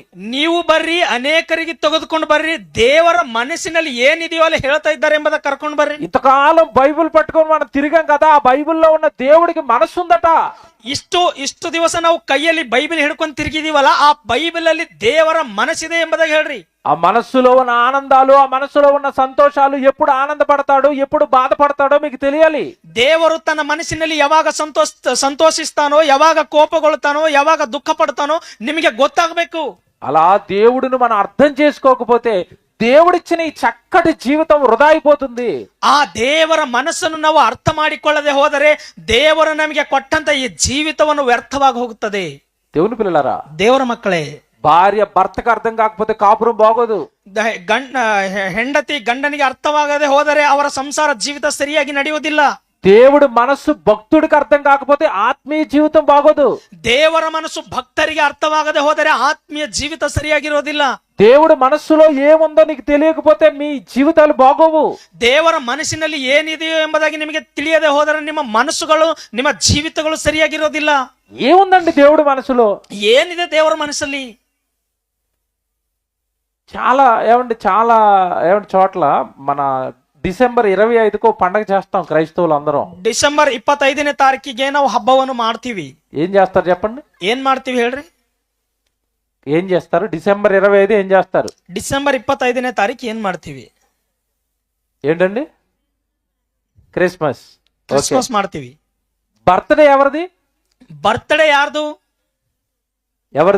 ಯಾರ್ದು బర్త్డే? యేసు ప్రభుది, యేసు క్రీస్తనದು. అవునా? ಹೌದಲ್ಲ? బట్టలు ఎవరు కొనుక్కున్నారు? ಬಟ್ಟೆ ಯಾರು ತೆಗೆದುಕೊಳ್ತಾರೆ?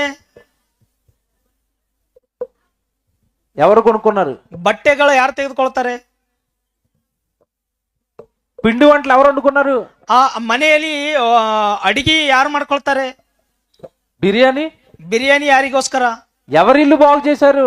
ಆ ಯಾರ ಮನೆ ಶುದ್ಧ ಮಾಡಿದ್ದೀರಿ? బర్త్డే ఎవరిది? బర్త్డే ಯಾರ್ದು? బర్త్డే ఆయింది, సుఖాలన్నీ మనవి. ಬರ್ತಡೇ ಆತಂದು ಸುಖಗಳೆಲ್ಲ ನಮ್ಗ. ఇప్పుడు చెప్పండి, దేవుడు మీకు అర్థమయ్యాడా? ಇವಾಗ ಆಲೋಚನೆ ಮಾಡ್ರಿ, ದೇವರಂದ್ರೆ ನಮ್ಗೆ ಅರ್ಥವಾಗಿದ್ದಾನ? నీ కొడుకు బర్త్డే రోజు ನಿಮ್ಮ ಮಗನ ಬರ್ತಡೇ ದಿವಸ వాడికి బట్టలు కొనకుండా ಅವನಿಗೆ ಬಟ್ಟೆ ತೆಗೆದುಕೊಳ್ಳದೆ, ఇంట్లో ఉన్న వాళ్ళందరూ బట్టలు కొనుక్కోండి. ಮನೆಯಲ್ಲಿ ಇದ್ದವರೆಲ್ಲರೂ ಬಟ್ಟೆ ತೆಗೆದುಕೊಡ್ರಿ. ఆ రోజు వాడికి ఏం పెట్టకుండా బిర్యానీ వాడి కళ్ళ ముందు మీరు చేసుకుని తినేయండి. ಆವತ್ತಿನ ದಿವಸ ಆತನಿಗೆ ಏನು ಕೊಡದ ಹಾಗೆ ಬಿರಿಯಾನಿ ನೀವು ಮಾಡ್ಕೊಂಡು ಅವನ ಕಣ್ಣು ಮುಂದೆ ನೀವು ಬಿರಿಯಾನಿ ತಿನ್ರಿ. అప్పుడు అంటాడు, భలే చేశారు నా బర్త్డే అంటాడా? ಅವಾಗ ನಿಮ್ಮ ಮಗ ಬಲೆ ಬಲೆ ಮಾಡಿದಿರಿ ನನ್ನ ಬರ್ತಡೇ ಅಂತ ಅಂತಾನ, ಹಿಗ್ತಾನ? నా మనసులో ఏముందో తెలియదు మీకు. ನನ್ನ ಮನಸ್ಸಿನಲ್ಲಿ ಏನಿದೆಯೋ ನಿಮ್ಗೆ ಗೊತ್ತಿಲ್ಲ. నన్ను సంతోష పెట్టట్లేదు మీరు. ನೀವು ನನಗೆ ಸಂತೋಷ ಪಡಿಸ್ತಾ ಇಲ್ಲ అంటాడా చిన్నాడు? ಅಂತಾನ ಇಲ್ವಾ ಮಗ? మరి ఇప్పుడు బర్త్డే యేసు ప్రభువు అని చెప్పి అన్ని మీరు చేసుకున్నారేంటి? ಯೇಸು ಕ್ರಿಸ್ತನ ಬರ್ತಡೇ ಎಂಬುದಾಗಿ ಹೇಳಿಕೊಂಡು ಎಲ್ಲ ನಾವು ಮಾಡ್ಕೊಳ್ತಾ ಇದ್ದೇವೇನು? ఆయనకి ఏం చేస్తే సంతోషపడతాడో తెలుసుకోవాలి కదా. ಆತನಿಗೆ ಏನ್ ಮಾಡಿದ್ರೆ ಆತನು ಸಂತೋಷಿಸ್ತಾನೋ ತಿಳಿದುಕೊಳ್ಬೇಕಾ ಇಲ್ವಾ? నీ బర్త్డే నీ కొడుకుదైనప్పుడు వాడికి బట్టలు కొంటే సంతోషంగా ఉంటాడు. ನಿನ್ನ ಮಗನ ಬರ್ತಡೆಗೆ ಆತನಿಗೆ ಬಟ್ಟೆ ತೆಗೆದುಕೊಂಡ್ರೆ ಆತನು ಸಂತೋಷವಾಗಿರ್ತಾನೆ ಮಗನು. ఒక చాక్లెట్ ప్యాకెట్, ఒక బిస్కెట్ ప్యాకెట్ పట్టుకొచ్చి నీ స్కూల్లో పంచరా అంటే వాడి ఫుల్ ಖುಷಿ. ಚಾಕ್ಲೇಟ್ ಪ್ಯಾಕೆಟ್, ಬಿಸ್ಕೆಟ್ ಪ್ಯಾಕೆಟ್ ತೆಗೆದುಕೊಂಡು ನೀವು ಬಂದು ನಿಮ್ ಮಗನಿಗೆ ಕೊಟ್ಟು ನೀವು ಸ್ಕೂಲಲ್ಲಿ ಹೆಂಚಂದ್ರೆ ಆ ಮಗನಿಗೆ ಬಹಳ ಖುಷಿ. వాడిని సంతోష పెట్టావు, ಆ ಮಗನಿಗೆ ಸಂತೋಷ ಪಡಿಸಿದಿ అంటే వాడి మనసులో చాక్లెట్లు, బిస్కెట్లు, బట్టలు కొంటే సంతోషంగా ఉంటాడని అర్థం చేసుకున్నావు. ನಿನ್ನ ಮಗನಿಗೆ ಚಾಕ್ಲೇಟು, ಬಟ್ಟೆಗಳು, ಬಿಸ್ಕೆಟ್ಗಳನ್ನು ಕೊಟ್ರೆ ನನ್ನ ಮಗ ಸಂತೋಷದಿಂದ ಇರ್ತಾನೆ ಎಂಬುದಾಗಿ ನಿನ್ನ ಮಗನ ಮನಸ್ಸು ಅರ್ಥ ಮಾಡಿಕೊಂಡಿದಿ. దేవుడి మనస్సులో ఉందన్నప్పుడు, దేవుడికి మనస్సు ఉందన్నప్పుడు ఆ మనస్సు సంతోషంగా ఉండాలంటే ఏం చేయాలి? ದೇವರಿಗೂ ಸಹ ಮನಸ್ಸಿದೆ ಎಂಬುದಾಗಿ ನಮಗೆ ಅರ್ಥವಾಗಿದ್ದರೆ ಆ ದೇವರ ಮನಸ್ಸಿನಲ್ಲಿ ದೇವರು ಹೇಗೆ ಸಂತೋಷ ಪಡಿತಾನೆ ಎಂಬುದಾಗಿ ದೇವರ ಮನಸ್ಸಿನಲ್ಲಿ ಏನಿದೆ ನಮಗೆ ಅರ್ಥ ಆಗಲ್ಲೋದ್ರೆ ఏం చేయాలి? ಏನ್ ಮಾಡ್ಬೇಕು? ఒక మాట చూపిస్తాను, ఆయన సంతోషపడేది ఒకటి చూపిస్తాను ఈ రాత్రి. ಆತನು ಹೇಗೆ ಸಂತೋಷ ಪಡಿತಾನೋ, ಆತನಿಗೆ ಏನ್ ಮಾಡಿದ್ರೆ ಸಂತೋಷ ಪಡಿತಾನೋ ಒಂದು ಮಾತು ನೋಡೋಣ. చాలా ఆనందపడిపోతాడట ఈ కార్యక్రమం చేస్తే. ಈ ಕಾರ್ಯಕ್ರಮ ಮಾಡಿದರೆ ಬಹಳಷ್ಟು ಆನಂದಗೊಳ್ತಾನಂತೆ ದೇವರು. ఇర్మియా గ్రంథం తీయండి. ಇರ್ಮಿಯನ ಗ್ರಂಥ బాగా తీసుకోవాలి అందరూ, ఇది జాగ్రత్తగా చూడాలి. ಇದು ಚೆನ್ನಾಗಿ ಜಾಗ್ರತೆಯಿಂದ ನೋಡ್ರಿ. ಇರ್ಮಿಯನ ಗ್ರಂಥ 9వ అధ్యాయానికి వెళ్దాం. 9ನೇ ಅಧ್ಯಾಯಕ್ಕೆ ಹೋಗೋಣ. ఇర్మియా గ్రంథం 9వ అధ్యాయం 24వ వచనం. ಇರ್ಮಿಯನ ಗ್ರಂಥ 9ನೇ ಅಧ್ಯಾಯ 24ನೇ ವಚನ. ఇర్మియా గ్రంథం 9వ అధ్యాయం 24వ వచనం. ಇರ್ಮಿಯನ ಗ್ರಂಥ 9ನೇ ಅಧ್ಯಾಯ 24ನೇ ವಚನ. అతిశయించువాడు ಅತಿಶಯಿಸುವವನು దేనిని బట్టి అతిశయింపవలెననగా, ಯಾವುದರಿಂದ ಅತಿಶಯಗೊಳ್ಳಬೇಕಂದರೆ భూమి మీద కృప చూపుచు ಭೂಮಿಯ ಮೇಲೆ ಕೃಪೆ ತೋರಿಸುವ నీతి న్యాయములు జరిగించుచున్న యెహోవాను నేనేయని, ನೀತಿ ನ್ಯಾಯವನ್ನು ಜರುಗಿಸುವ ಯೆಹೋವನು ನಾನೇ ಎಂದು ಗ್ರಹಿಸಿ నన్ను పరిశీలనగా తెలుసుకొనుటను బట్టియే, ನನ್ನನ್ನು ಪರೀಕ್ಷಿಸಿ ತಿಳಿದುಕೊಳ್ಳುವುದರಿಂದಲೇ అతిశయింపవలెను. ಅತಿಶಯಗೊಳ್ಳಬೇಕು. అట్టి వాటిలో ಅಂಥದರಲ್ಲಿ నేను ఆనందించువాడనని ನಾನು ಆನಂದಿಸುವವನೆಂದು యెహోవా సెలవిచ్చుచున్నాడు. ಯೆಹೋವನು ಹೇಳ್ತಾ ಇದ್ದಾನೆ. ఎంతమంది విన్నారో బాగా? ಎಷ್ಟು ಜನ ಕೇಳಿದಿರಿ ಚೆನ್ನಾಗಿ? భూమి మీద ఎవడైనా అతిశయించాలంటే, నేను చాలా గొప్పవాడిని అని అనుకోవాలనుకుంటే, ಭೂಮಿಯ ಮೇಲೆ ನಾನು ಬಹಳ ದೊಡ್ಡವನು ಸಂತೋಷಗೊಳ್ಳಬೇಕು ಅಂದುಕೊಂಡ್ರೆ, నీ ఉద్యోగాన్ని బట్టి నువ్వు అతిశయించకూడదు. ನಿನ್ನ ಉದ್ಯೋಗದಿಂದ ನೀನು ಅತಿಶಯ ಸಂತೋಷ ಪಡಿಬಾರದು. నీకున్న డబ్బును బట్టి నువ్వు అతిశయించకూడదు. ನಿನಗೆ ಇರತಕ್ಕಂತ ಧನವನ್ನು ಅದರಿಂದ ನೀನು ಸಂತೋಷ ಪಡಿಬಾರದು. నీ శరీరంలో ఉన్న అందాన్ని బట్టి నువ్వు అతిశయించకూడదు. ನಿನಗೆ ಅಂದ ಚಂದದಿಂದ ನೀನು ಸಂತೋಷ ಪಡಿಬಾರದು. ఓ నా చుట్టూ చాలా మంది ప్రజలు ఉన్నారని జనాన్ని బట్టి అతిశయించకూడదు. ನನ್ನ ಹಿಂದೆ ಬಹಳ ಜನರಿದ್ದಾರೆ ಎಂದು ಸಂತೋಷ ಪಡಿಬಾರದು. అవేవి కూడా నీతో శాశ్వతంగా ఉండవు. ಅವು ಯಾವ ಸಹ ನಿನ್ನ ಜೊತೆ ಶಾಶ್ವತವಾಗಿರುವುದಿಲ್ಲ. డబ్బు నీతో శాశ్వతంగా ఉండదు. ಹಣ ನಿನ್ನ ಜೊತೆ ಶಾಶ್ವತವಾಗಿರುವುದಿಲ್ಲ. నీ శరీరంలో ఉన్న అందాన్ని బట్టి అతిశయిస్తే అది 60-70 ఏళ్లకు అందం పోతుంది. ನಿನ್ನ ಶರೀರದಲ್ಲಿರ್ತಕ್ಕಂಥ ಅಂದ ಚಂದದಿಂದ ನೀನು ಸಂತೋಷಿಸಿದರೆ ಅದು 60-70 ವರ್ಷದ ನಂತರ ಹೋಗ್ತದೆ ಅಂದ ಚಂದ. నీకు కోట్ల రూపాయలు ఆస్తున్నా, 1000 ఎకరాల భూమి ఉన్నా, మరణం తర్వాత అవేవి నీతో రావు. ನಿನಗೆ ಎಷ್ಟೋ ಎಕರೆ ಭೂಮಿ ಇದ್ರು, ಎಷ್ಟೋ ಕೋಟ್ಯಾನ್ ಕೋಟಿ ಹಣ ಇದ್ರು, ಅವು ಯಾವ ಸಹ ನಿನ್ನಿಂದ ಬರೋದಿಲ್ಲ. వాటిని బట్టి అతిశయించకూడదట మనిషి. ಅದರಿಂದ ನೀನು ಸಂತೋಷ ಪಡಿಬಾರದಂತ.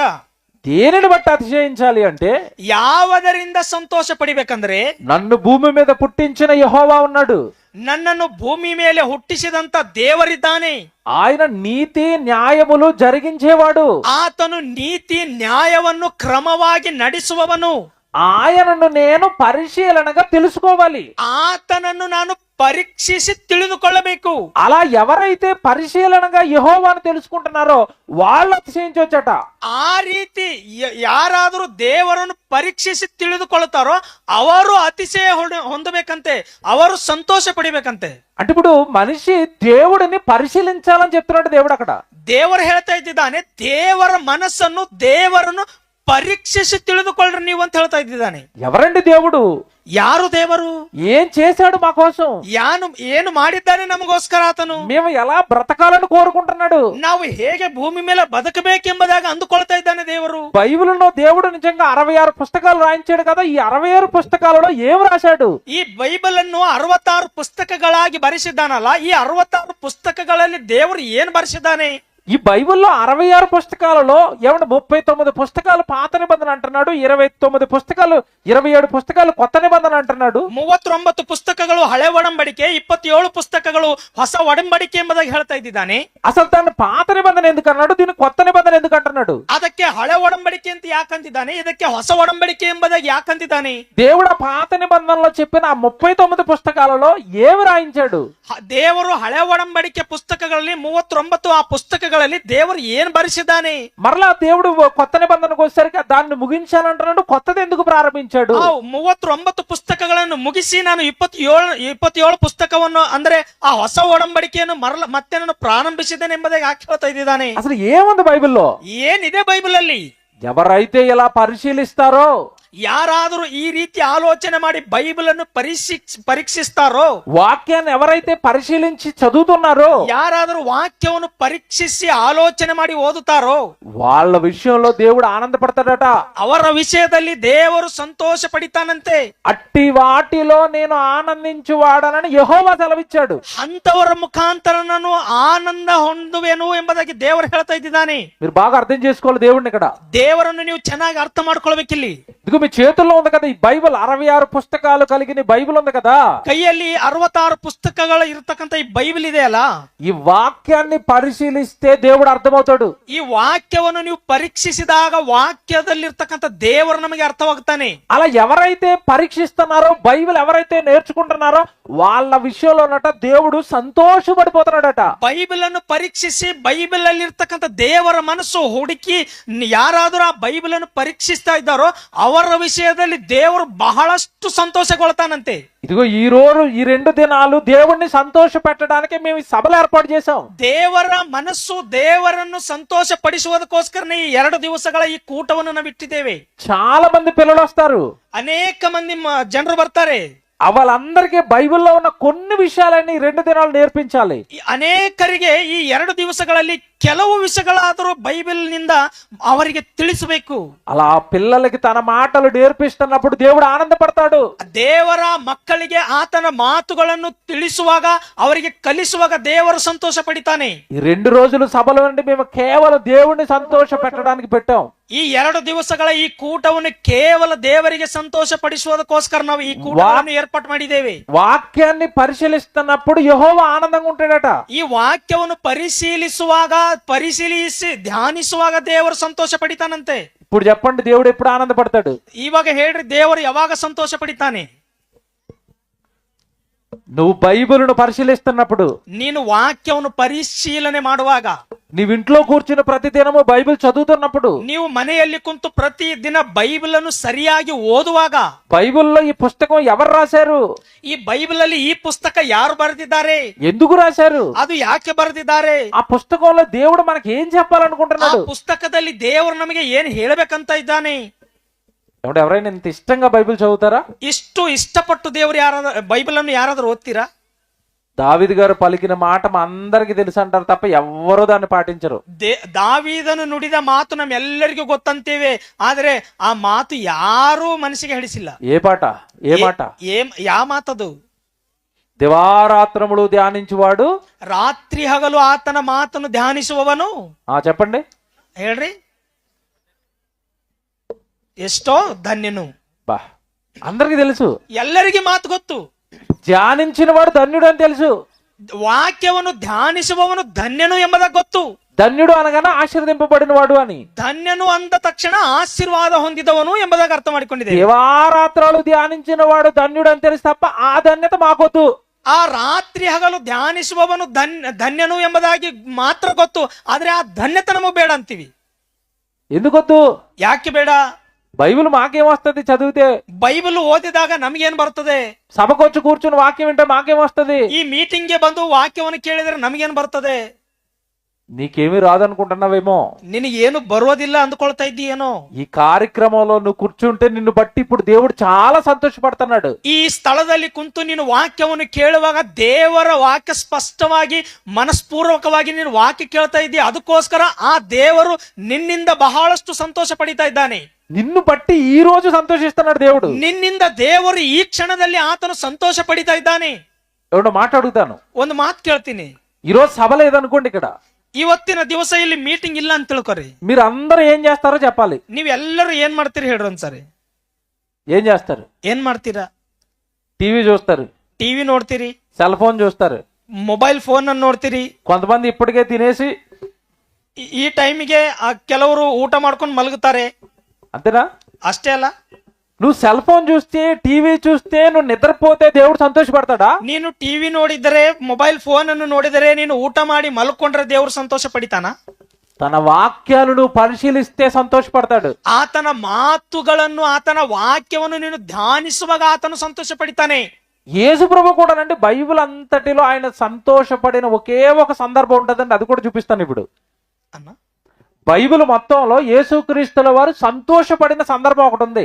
ಈ 66 ಪುಸ್ತಕಗಳಲ್ಲಿ ಅಂದ್ರೆ ಈ ಬೈಬಲ್ ಅಲ್ಲಿ ಯೇಸು ಕ್ರಿಸ್ತನು ಸಂತೋಷ ಪಟ್ಟಿರುವ ಸಮಯ ಒಂದು ಇದೆ, ಅದು ಬೈಬಲ್ ಅಲ್ಲಿ ನೋಡೋಣ.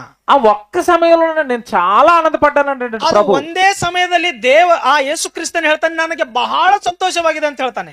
మిగతా ఆయన జీవితకాలం అంతా కష్టాలు కన్నీళ్లు వేదనలండి. ಉಳಿದ ಜೀವಿತ ಕಾಲದಲ್ಲಿ ಕಷ್ಟಗಳು ಸಂಕಷ್ಟಗಳು ಕಣ್ಣೀರುಗಳೇ ಆತನ ಜೀವಿತದಲ್ಲಿ. అలాంటి కష్టాలలో కన్నీళ్లలో కూడా యేసుక్రీస్తుల వారు సంతోషపడ్డాడు. ಅಂತ ಕಣ್ಣೀರಿನಲ್ಲಿ ಕಷ್ಟಗಳಲ್ಲಿ ಆ ಯೇಸು ಕ್ರಿಸ್ತನು ಸಂತೋಷ ಪಟ್ಟಿದ್ದಾನಂತೆ. ఎప్పుడు సంతోషపడుతున్నాడో బైబిల్ చూడండి. ಯಾವಾಗ ಯೇಸು ಕ್ರಿಸ್ತನು ಸಂತೋಷ ಪಡಿತಾ ಇದ್ದಾನೋ ಒಂದ್ಸರಿ ಬೈಬಲ್ ನೋಡ್ರಿ. లూకాసు వార్త 10వ అధ్యాయం. ಲೂಕನ ಬರೆದ ಸುವಾರ್ತೆ 10ನೇ ಅಧ್ಯಾಯ. అందరూ తీసుకోండి, ఇది ಎಲ್ಲರೂ ತೆಗೆದುಕೊಡ್ರಿ. ಇದು లూకాసు వార్త 10వ అధ్యాయము 21వ వచనం. ಲೂಕನ ಬರೆದ ಸುವಾರ್ತೆ 10ನೇ ಅಧ್ಯಾಯ 21ನೇ ವಚನ. జాగ్రత్త చూడండి, ಜಾಗ್ರತೆಯಿಂದ ನೋಡೋಣ. లూకాసు వార్త 10వ అధ్యాయం 21వ వచనం. ಲೂಕನ ಬರೆದ ಸುವಾರ್ತೆ 10ನೇ ಅಧ್ಯಾಯ 21ನೇ ವಚನ. ఆ గడియలోనే ಆ ಸಮಯದಲ್ಲಿ యేసు పరిశుద్ధాత్మ యందు బహుగా ఆనందించి, ಯೇಸು ಕ್ರಿಸ್ತನು ಪರಿಶುದ್ಧಾತ್ಮನಿಂದ ಸಂತೋಷಪಟ್ಟು బహుగా ఆనందించాడట. ಬಹಳಷ್ಟು ಆನಂದ ಪಟ್ಟಿದ್ದಾನಂತೆ. ఇంతకీ అంత ఆనందం యేసు ప్రభుకి ఎందుకు వచ్చింది? ಅಷ್ಟೊಂದು ಆನಂದ ಯೇಸು ಕ್ರಿಸ್ತನಿಗೆ ಯಾಕೆ ಬಂದಿದೆ? బాగా వినాలి. ಚೆನ್ನಾಗಿ ಕೇಳಬೇಕು ಈ ಮಾತು. ఏ విషయంలో యేసుక్రీస్తుల వారు ఆనందపడుతున్నాడు? ಯಾವ ವಿಷಯದಲ್ಲಿ ಯೇಸು ಕ್ರಿಸ್ತನ ಆನಂದ ಪಡಿತಾ ಇದ್ದಾನೆ? తండ్రి, ತಂದೆ, ఆకాశమునకును భూమికిని ప్రభువా, ಆಕಾಶಕ್ಕೂ ಭೂಮಿಗೂ ದೇವರೇ, నీవు జ్ఞానులకును వివేకులకును ఈ సంగతులను మరుగు చేసి, ನೀವು ಜ್ಞಾನಿಗಳಿಗೂ ವಿವೇಕಿಗಳಿಗೂ ಈ ಸಂಗತಿಗಳನ್ನು ಮರೆಯಾಗಿಟ್ಟು పసి బాలురకు బయలుపరిచినావని నిన్ను స్తుతించుచున్నాను. ಪಸಿ ಬಾಲರಿಗೆ ಅವುಗಳನ್ನು ತಿಳಿಸಿದ್ದಿ. ఏమంటే దేవుడు ఏమంటున్నాడు తెలుసా అక్కడ? ಅಲ್ಲಿ ದೇವರು ಏನ್ ಹೇಳ್ತಾ ಇದ್ದಾನೆ ಗೊತ್ತ್ರಿ? ఆ రోజు ఆయన చుట్టూనండి 12 మంది అమాయకులండి, చదువు లేని వారు, పామరులు, పేదవారు తిరిగారు. ಯೇಸು ಕ್ರಿಸ್ತನ ಹಿಂದೆ ಆ ಕಾಲದಲ್ಲಿ 12 ಮಂದಿ ಶಿಷ್ಯರು ತಿರುಗಿದ್ದಾರೆ. ಅವರು ಓದಿಕೊಂಡಿಲ್ಲ, ಅವರಿಗೆ ವಿದ್ಯಾಭ್ಯಾಸವಿಲ್ಲ, ಆತನ ಹಿಂದೆ ಅವರು ತಿರುಗಿದ್ದಾರೆ. అలాంటి విద్యాభ్యాసం లేని వారు, లోకంలో ఎన్నిక లేని వారు 12 మంది. ಆ ವಿದ್ಯಾಭ್ಯಾಸವಿಲ್ಲದವರು, ಲೋಕದಲ್ಲಿ ಅವರಿಗೆ ಬೆಲೆ ಇಲ್ಲದವರು ಆ 12 ಜನ. అలాంటి లోకంలో ఎన్నిక లేని వారికి ఈ లోక సంగతులు పరలోక సంగతులు చెప్పేశాడు. ಆ ಲೋಕದಲ್ಲಿ ಬೆಲೆ ಇಲ್ಲದಂತ ಆ 12 ಮಂದಿಗೆ ಈ ಲೋಕದ ವಿಷಯಗಳು, ಪರಲೋಕದಲ್ಲಿರುವ ವಿಷಯಗಳನ್ನು ಅವರಿಗೆ ತಿಳಿಸಿದಾನಂತೆ. మనిషికి మరణం తర్వాత ఏమవుతుందో వాళ్ళకి అర్థం చేయించేశాడు. ಮನುಷ್ಯನು ಮರಣ ಹೊಂದಿದ ಮೇಲೆ ಮನುಷ್ಯನಿಗೆ ಏನಾಗುತ್ತದೋ ಅವರಿಗೆ ಅರ್ಥ ಮಾಡಿದಾನೆ ದೇವರು. ఆ రోజున్న జ్ఞానులకి ఈ సంగతులు తెలియదు, ఆ రోజున్న శాస్త్రవేత్తలకి ఈ సంగతులు తెలియదు. ಆ ಕಾಲದಲ್ಲಿರ್ತಕ್ಕಂಥ ಜ್ಞಾನಿಗಳಿಗೆ, ಆ ಕಾಲದಲ್ಲಿರ್ತಕ್ಕಂಥ ಸೈಂಟಿಸ್ಟ್ಗಳಿಗೆ ಈ ಜ್ಞಾನ ಗೊತ್ತಿಲ್ಲ. ఎవ్వరికి తెలియని రహస్యాలు, ಯಾರಿಗೂ ಗೊತ್ತಿರಲಾರದಂತ ರಹಸ್ಯಗಳು. యేసుక్రీస్తుల వారు 12 మంది శిష్యులకు చెప్పిన తర్వాత ಯೇಸು ಕ್ರಿಸ್ತನು ತನ್ನ 12 ಮಂದಿ ಶಿಷ್ಯರಿಗೆ ಹೇಳಿದ ಮೇಲೆ ఎంత బాగా మాట్లాడుతున్నాడు చూడండి. ఆనందం వచ్చేసిందట ఆయనకి. ಅಲ್ಲಿ ಎಷ್ಟು ಚೆನ್ನಾಗಿ ಮಾತಾಡ್ತಾ ಇದ್ದ ನೋಡ್ರಿ. ಆನಂದ ಬಂದಿದ್ದಾನಂತೆ, ಆನಂದ ಪಟ್ಟಿದ್ದಾನಂತೆ ಯೇಸು ಕ್ರಿಸ್ತನು. పరలోకంలో ఉన్న దేవుని మహాజ్ఞానం పసిబాలురు లోకంలో ఎన్నిక లేని మీకు అర్థమైపోయింది తండ్రి అంటున్నాడు. ಪರಲೋಕದಲ್ಲಿರ್ತಕ್ಕಂಥ ಆ ಮಹಾಜ್ಞಾನವನ್ನು ಪಸಿ ಹೃದಯಗಳಾಗಿರ್ತಕ್ಕಂಥ ಈ 12 ಮಂದಿ ಶಿಷ್ಯರಿಗೆ ನೀನು ತಿಳಿಸಿದೇವರೇ ಎಂದು ಸಂತೋಷ ಪಡಿತಾ ಇದ್ದಾನೆ. ఆ రోజున్న జ్ఞానుల దగ్గర కూడా ఈ సంగతులు వెళ్ళలేదట. ಆ ಕಾಲದಲ್ಲಿರ್ತಕ್ಕಂಥ ಜ್ಞಾನಿಗಳೇ ಹತ್ತಿರ ಸಹ ಈ ಮಾತುಗಳು ಹೋಗಿಲ್ಲಂತೆ. ఆ 12 మందికే చెప్పాడట. ಆ 12 ಮಂದಿಗೆ ಹೇಳಿದಾನಂತೆ. అంటే పరలోకపు జ్ఞానం భూమి మీద ఉన్న ఈ పసివాళ్ళకు అందుతున్నప్పుడు ఆనందపడిపోయాడు యేసుక్రీస్తు. ಪರಲೋಕದ ಜ್ಞಾನ, ಪರಲೋಕದ ಸಂಗತಿಗಳನ್ನು ಈ 12 ಮಂದಿಗೆ, ಆ 12 ಮಂದಿ ಶಿಷ್ಯರಿಗೆ ತಿಳಿಸುವಾಗ ಸಂತೋಷ ಪಡ್ತಾ ಇದ್ದಾನೆ ದೇವರು. సృష్టికర్తకు సంబంధించిన ఆయన మనసులో ఏముందో వీళ్ళకి అర్థమైపోతుంటే యేసుక్రీస్తుల వారికి ఆనందం వచ్చింది. ಆ ಸೃಷ್ಟಿಕರ್ತನ ಮನಸ್ಸಿನಲ್ಲಿ ಏನಿದೆಯೋ ಆ ವಿಷಯಗಳೆಲ್ಲ ಈ 12 ಮಂದಿ ತಿಳಿದುಕೊಳ್ಳುವಾಗ ಯೇಸು ಕ್ರಿಸ್ತನು ಸಂತೋಷ ಪಡ್ತಾ ಇದ್ದಾನೆ. అంటే యేసు ప్రభు ఏ విషయాలలో ఆనందపడితే క్రైస్తవుడు అదే విషయాలలో ఆనందపడాలి. ಯೇಸು ಕ್ರಿಸ್ತನು ಯಾವ ವಿಷಯದಲ್ಲಿ ಸಂತೋಷ ಪಡಿತಾನೋ ಕ್ರೈಸ್ತವರಾದಂತ ನಾವು ಆ ವಿಷಯಗಳಲ್ಲೇ ಸಂತೋಷ ಪಡಿಬೇಕು. ఆయన ఆ రోజు 12 మందికి వాక్యం నేర్పాడు, ఆనందపడ్డాడు. ಆ ಕಾಲದಲ್ಲಿ 12 ಮಂದಿ ಶಿಷ್ಯರಿಗೆ ವಾಕ್ಯವನ್ನು ಕಲಿಸಿದ್ದಾನೆ, ಸಂತೋಷ ಪಟ್ಟಿದ್ದಾನೆ. అది తండ్రి సంతోషపడే పని, యేసుక్రీస్తుల వారు సంతోషపడే పని. ಅದು ತಂದೆಯಾದ ದೇವರು ಮತ್ತು ಯೇಸು ಕ್ರಿಸ್ತನು ಸಂತೋಷ ಪಡಿತಕ್ಕಂತ ಕೆಲಸವದು. ఇప్పుడు చెప్పండి, మీరు ఆయన్ని సంతోష పెట్టే పని మీరు ఏం చేస్తున్నారు? ఇప్పుడు ದೇವರನ್ನು ಸಂತೋಷ ಪಡಿಸುವ ಕೆಲಸ ನೀವು ಏನ್ ಮಾಡ್ತಾ ಇದ್ದೀರಿ ಹೇಳ್ರಿ? వాక్యము చెబితే తండ్రి సంతోషంగా ఉంటాడు. వాక్యాన్ని పరిశీలిస్తే ఆ వాక్యాన్ని ప్రజలకి చెబితే యేసుక్రీస్తు సంతోషంగా ఉంటాడు. ವಾಕ್ಯವನ್ನು ಕಲಿತುಕೊಂಡು ವಾಕ್ಯವನ್ನು ಪ್ರಜೆಗಳಿಗೆ ಹೇಳಿದಾಗ ಆ ವಾಕ್ಯವನ್ನು ತಿಳಿಸುವಾಗ ದೇವರು ಸಂತೋಷ ಪಡಿತಾನೆ. మీరు ముందు చదువుకున్న 29:24 జ్ఞాపకం ఉంది కదా? ಇರ್ಮಿಯನ ಗ್ರಂಥದಲ್ಲಿ ಓದಿದಂತ ಮಾತು ನಿಮಗೆ ಜ್ಞಾಪಕವಿದೆಯಲ್ಲ? నన్ను పరిశీలనగా మీరు తెలుసుకుంటే నేను ఆనందిస్తాను అన్నాడు. నన్నನ್ನು పరీక్షిಸಿ ನೀವು ತಿಳಿದುಕೊಂಡ್ರೆ ನಾನು ಆನಂದಿಸುತ್ತೇನೆ, ನಾನು ಸಂತೋಷಿಸ್ತೇನೆ ಅಂತ ಹೇಳಿದಾನೆ. అలా దేవుడి గురించి నువ్వు పరిశీలించి నేర్చుకున్న సంగతులు ప్రకటిస్తుంటే యేసుక్రీస్తు సంతోషపడతాడు. ನೀನು ಪರೀಕ್ಷಿಸಿ ದೇವರ ಮಾತುಗಳನ್ನು ಕಲಿತುಕೊಂಡು ಆ ಮಾತುಗಳನ್ನು ಜನರಿಗೆ ನೀನು ಸಾರುವಾಗ ದೇವರು ಸಂತೋಷ ಪಡಿತಾನೆ. అంటే ఇప్పుడు దేవుణ్ణి సంతోష పెట్టే పనులు ఈ 2 రోజులు మేము చేస్తున్నవి. ದೇವರನ್ನು ಸಂತೋಷ ಪಡೆಯುವ ಕೆಲಸನೇ ನಾವು ಈ 2 ದಿವಸ ಮಾಡ್ತಿದ್ದು. ఇందులో మా లాభం లేదండి. ನಮಗೇನು ಇದರಲ್ಲಿ ಲಾಭವಿಲ್ಲ. మా సంఘం హైదరాబాద్ సంఘం నుంచి స్త్రీలు పురుషులు వ్యాన్లు కట్టుకొని వచ్చారు. ನಾವು ಹೈದರಾಬಾದ್ ಇಂದ ವ್ಯಾನ್ಗಳನ್ನು ಕಟ್ಟಿಕೊಂಡು, ಗಾಡಿಗಳನ್ನು ಕಟ್ಟಿಕೊಂಡು ಸ್ತ್ರೀಯರು ಪುರುಷರು ಬಂದಿದ್ದೇವೆ. ఇగో ఈ అరేంజ్మెంట్లన్నీ చేశారు, భోజనాలన్నీ వండారు. ಇಲ್ಲಿ ಎಲ್ಲ ಕಾರ್ಪೆಟ್ ಆಗ್ಲಿ, ಈ ಸ್ಟೇಜ್ ಆಗ್ಲಿ, ಇವೆಲ್ಲ ಹಾಕಿದ್ದೆಲ್ಲ ನಾವೇ, ಇಲ್ಲೆಲ್ಲ ಮಾಡಿದ್ದೆಲ್ಲ ಹೈದರಾಬಾದ್ ಇಂದ ಬಂದಂತ ಟೀಮೇ. ఎందుకు వాళ్ళ పనులు వదిలేశారు? వాళ్ళకు ಅವರ ಕೆಲಸಗಳನ್ನು ಬಿಟ್ಟು ಯಾಕೆ ಬಂದಿದ್ದಾರೆ? ఎందుకు వాళ్ళ ఊరిని కుటుంబాలను వదిలొచ్చారు? ಅವರ ಕುಟುಂಬವನ್ನು, ಅವರ ಊರನ್ನು ಬಿಟ್ಟು ಯಾಕೆ ಬಂದಿದ್ದಾರೆ ಇಲ್ಲಿಗೆ? దేవుడిని సంతోష పెట్టాలి, ದೇವರನ್ನು ಸಂತೋಷ ಪಡಿಸಬೇಕು. దేవుడి పిల్లలకి దేవుడు మాటలు చెప్తున్నా ఏదో ఒక పని నేను అక్కడ చెయ్యాలి. ದೇವರ ಮಕ್ಕಳಿಗೆ ದೇವರ ಮಾತುಗಳನ್ನು ತಿಳಿಸುತ್ತಾನೆ, ಅಲ್ಲಿ ಯಾವುದೋ ಒಂದು ಕೆಲಸ ನಾನು ಮಾಡಬೇಕು. ఏమిటి లోకల్ గా ఉన్న పిల్లలండి మీటింగ్లు చేయడానికి సుమారు 9-10 రోజుల నుంచి అండి పోస్టర్లు అంటించి పాంప్లెట్లు అంటించి వాళ్ళు పనులు చేసుకోకుండా వాళ్ళు కష్టపడ్డారు. ಈ ಊರಲ್ಲಿರ್ತಕ್ಕಂಥ, ಈ ಲೋಕಲ್ ಅಲ್ಲಿರ್ತಕ್ಕಂಥ ಮಕ್ಕಳು ಸಹ ಅವರ ಕೆಲಸಗಳನ್ನು ಬಿಟ್ಟು ಪೋಸ್ಟರ್ಗಳನ್ನು ಹಾಕುತ್ತಾ ಈ ಮೀಟಿಂಗ್ ಕೆಲಸದಲ್ಲಿ ಅವರು ಸಹ ದುಡಿದಿದ್ದಾರೆ. మేమంతా కష్టపడుతున్నది ఒకదాని గురించే. ನಾವೆಲ್ಲ ಇಷ್ಟು ಕಷ್ಟಪಡಿತಕ್ಕಂಥದ್ದು ಒಂದಕ್ಕೋಸ್ಕರನೇ. సభలోకి అనేక మంది జనం రావాలి. ಈ ಮೀಟಿಂಗ್ಗೆ ಅನೇಕರು ಬರಬೇಕು. ఎవరో ఒకరికి తండ్రి మనసు అర్థం చేయించాలి. ಈ ಅನೇಕ ಜನರಲ್ಲಿ ಯಾರಿಗೋ ಒಬ್ಬರಿಗಾದರೂ ಸಹ ದೇವರ ಮನಸ್ಸು ಅರ್ಥವಾಗಬೇಕು. దేవుడు పుట్టించాడని చెప్పాలి, ದೇವರು ಹುಟ್ಟಿಸಿದಾನಂತ ಹೇಳಬೇಕು. దేవుడు పెంచుతున్నాడని చెప్పాలి, ದೇವರು ನಿನ್ನನ್ನು ಬೆಳೆಸ್ತಾ ಇದ್ದಾನಂತ ಹೇಳಬೇಕು. దేవుడి మనసులో ఇలాంటి సంతోషాలు ఉంటాయని చెప్పాలి, ದೇವರ ಮನಸ್ಸಿನಲ್ಲಿ ಇಂಥ ಒಂದು ಸಂತೋಷಗಳು ಇರುತ್ತವೆ ಅಂತ ಹೇಳಬೇಕು. ఒక్కరినైనా దేవుడిని సంతోష పెట్టే వ్యక్తిగా మార్చాలి. ಇಲ್ಲಿರ್ತಕ್ಕಂಥವರಲ್ಲಿ ಒಬ್ಬರನ್ನಾದರೂ ದೇವರ ಮನಸ್ಸಿಗೆ ಸಂತೋಷ ಪಡಿಸ್ತಕ್ಕಂಥವರಾಗಿ ತಯಾರು ಮಾಡಬೇಕು, ತಿಳಿಸಬೇಕು. క్రిస్మస్ రోజు మీ ఇంటికి రంగులు వేసుకుంటే దేవుడు సంతోషపడ్డు. ಕ್ರಿಸ್ಮಸ್ ದಿವಸ ನಿಮ್ಮ ಮನೆಗೆ ನೀವು ರಂಗ್ ಹಾಕಿಕೊಂಡ್ರೆ ಸಂತೋಷ ಪಡೆಯೋದಿಲ್ಲ. నువ్వు బిర్యానీ వండుకుంటే ఆయనకేం సంతోషం? ನೀನು ಬಿರಿಯಾನಿ ತಿಂದ್ರೆ ಆತನಿಗೇನು ಸಂತೋಷ? వాక్యము చెప్పించు, నీకు చెప్పడం రాకపోతే. ನಿನಗೆ ವಾಕ್ಯವನ್ನು ಹೇಳುವುದಕ್ಕೆ ಬರದೆ ಹೋದರೆ ಅನೇಕರಿಗೆ, ಸೇವಕರಿಗೆ ಕರೆಸಿ ನೀನು ವಾಕ್ಯವನ್ನು ತಿಳಿಸು ಅನೇಕರಿಗೆ. బైబిల్లో చాలా లోతైన మర్మాలు ఉన్నాయి, అవన్నీ చెప్పించు. ಈ ಬೈಬಲ್ ಅಲ್ಲಿ ಇರ್ತಕ್ಕಂಥ ಮರ್ಮಗಳನ್ನು ಲೋಕಕ್ಕೆ ತಿಳಿಸು. అలా నువ్వు దేవుడి గురించి పని చేస్తున్నప్పుడు మాత్రమే దేవుడు సంతోషపడతాడు. ದೇವರ ಕೆಲಸವನ್ನು ನೀನು ಮಾಡುವಾಗ ದೇವರು ನಿನ್ನ ಬಗ್ಗೆ ಸಂತೋಷ ಪಡಿತಾನೆ. దేవుడు మనసులో ఉన్న సంగతులు ప్రజలకు చెప్పాలి. ದೇವರ ಮನಸ್ಸಿನಲ್ಲಿರ್ತಕ್ಕಂಥ ವಿಷಯಗಳನ್ನು ಪ್ರಜರಿಗೆ ಹೇಳಬೇಕು. దేవుడు మనసులో ఉన్నది ఇంకొకటి చెప్పి నేను ఈ రాత్రి ముగించేస్తాను. ದೇವರ ಮನಸ್ಸಿನಲ್ಲಿರ್ತಕ್ಕಂಥದ್ದು ಇನ್ನ ಒಂದು ವಿಷಯ ನಮಗೆ ಹೇಳಿ ಇವತ್ತಿನ ದಿವಸ ಈ ಕೂಟವನ್ನು ಮುಕ್ತಾಯ ಮಾಡೋಣ. ఒకటి చెప్తాను. ಒಂದ್ ಹೇಳ್ತೀನಿ.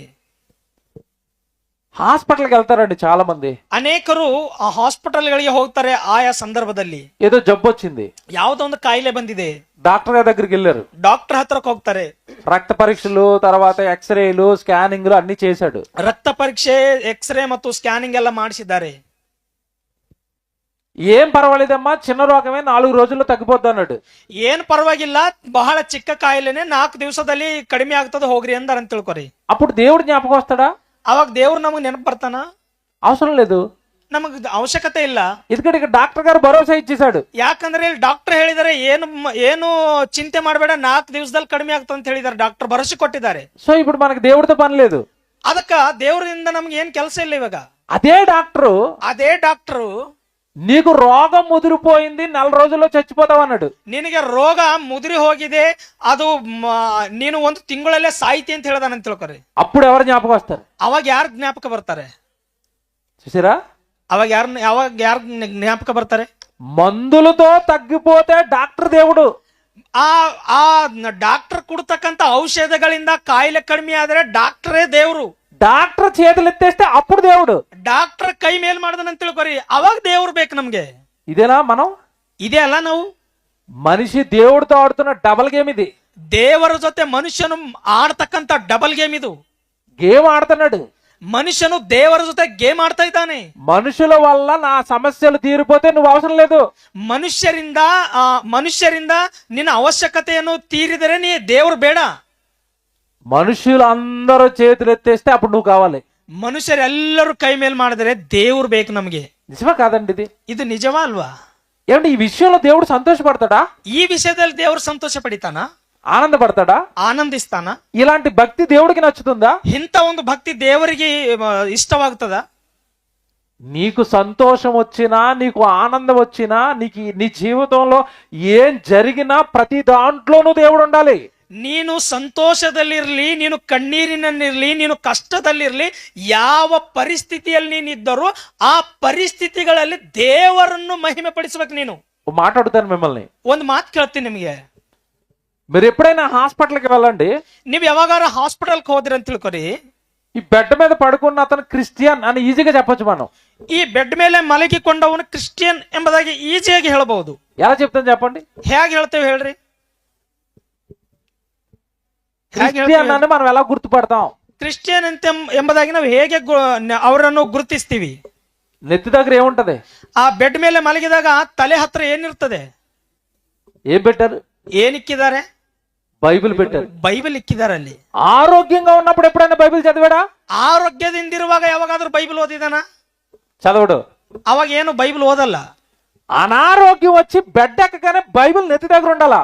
ಅನಾರೋಗ್ಯ ಬಂದು ಬೆಡ್ ಮೇಲೆ ಮಲಗಿದ ತಕ್ಷಣ ಆ ಬೈಬಲ್ ತಲೆ ಹತ್ರ ಇರಬೇಕು.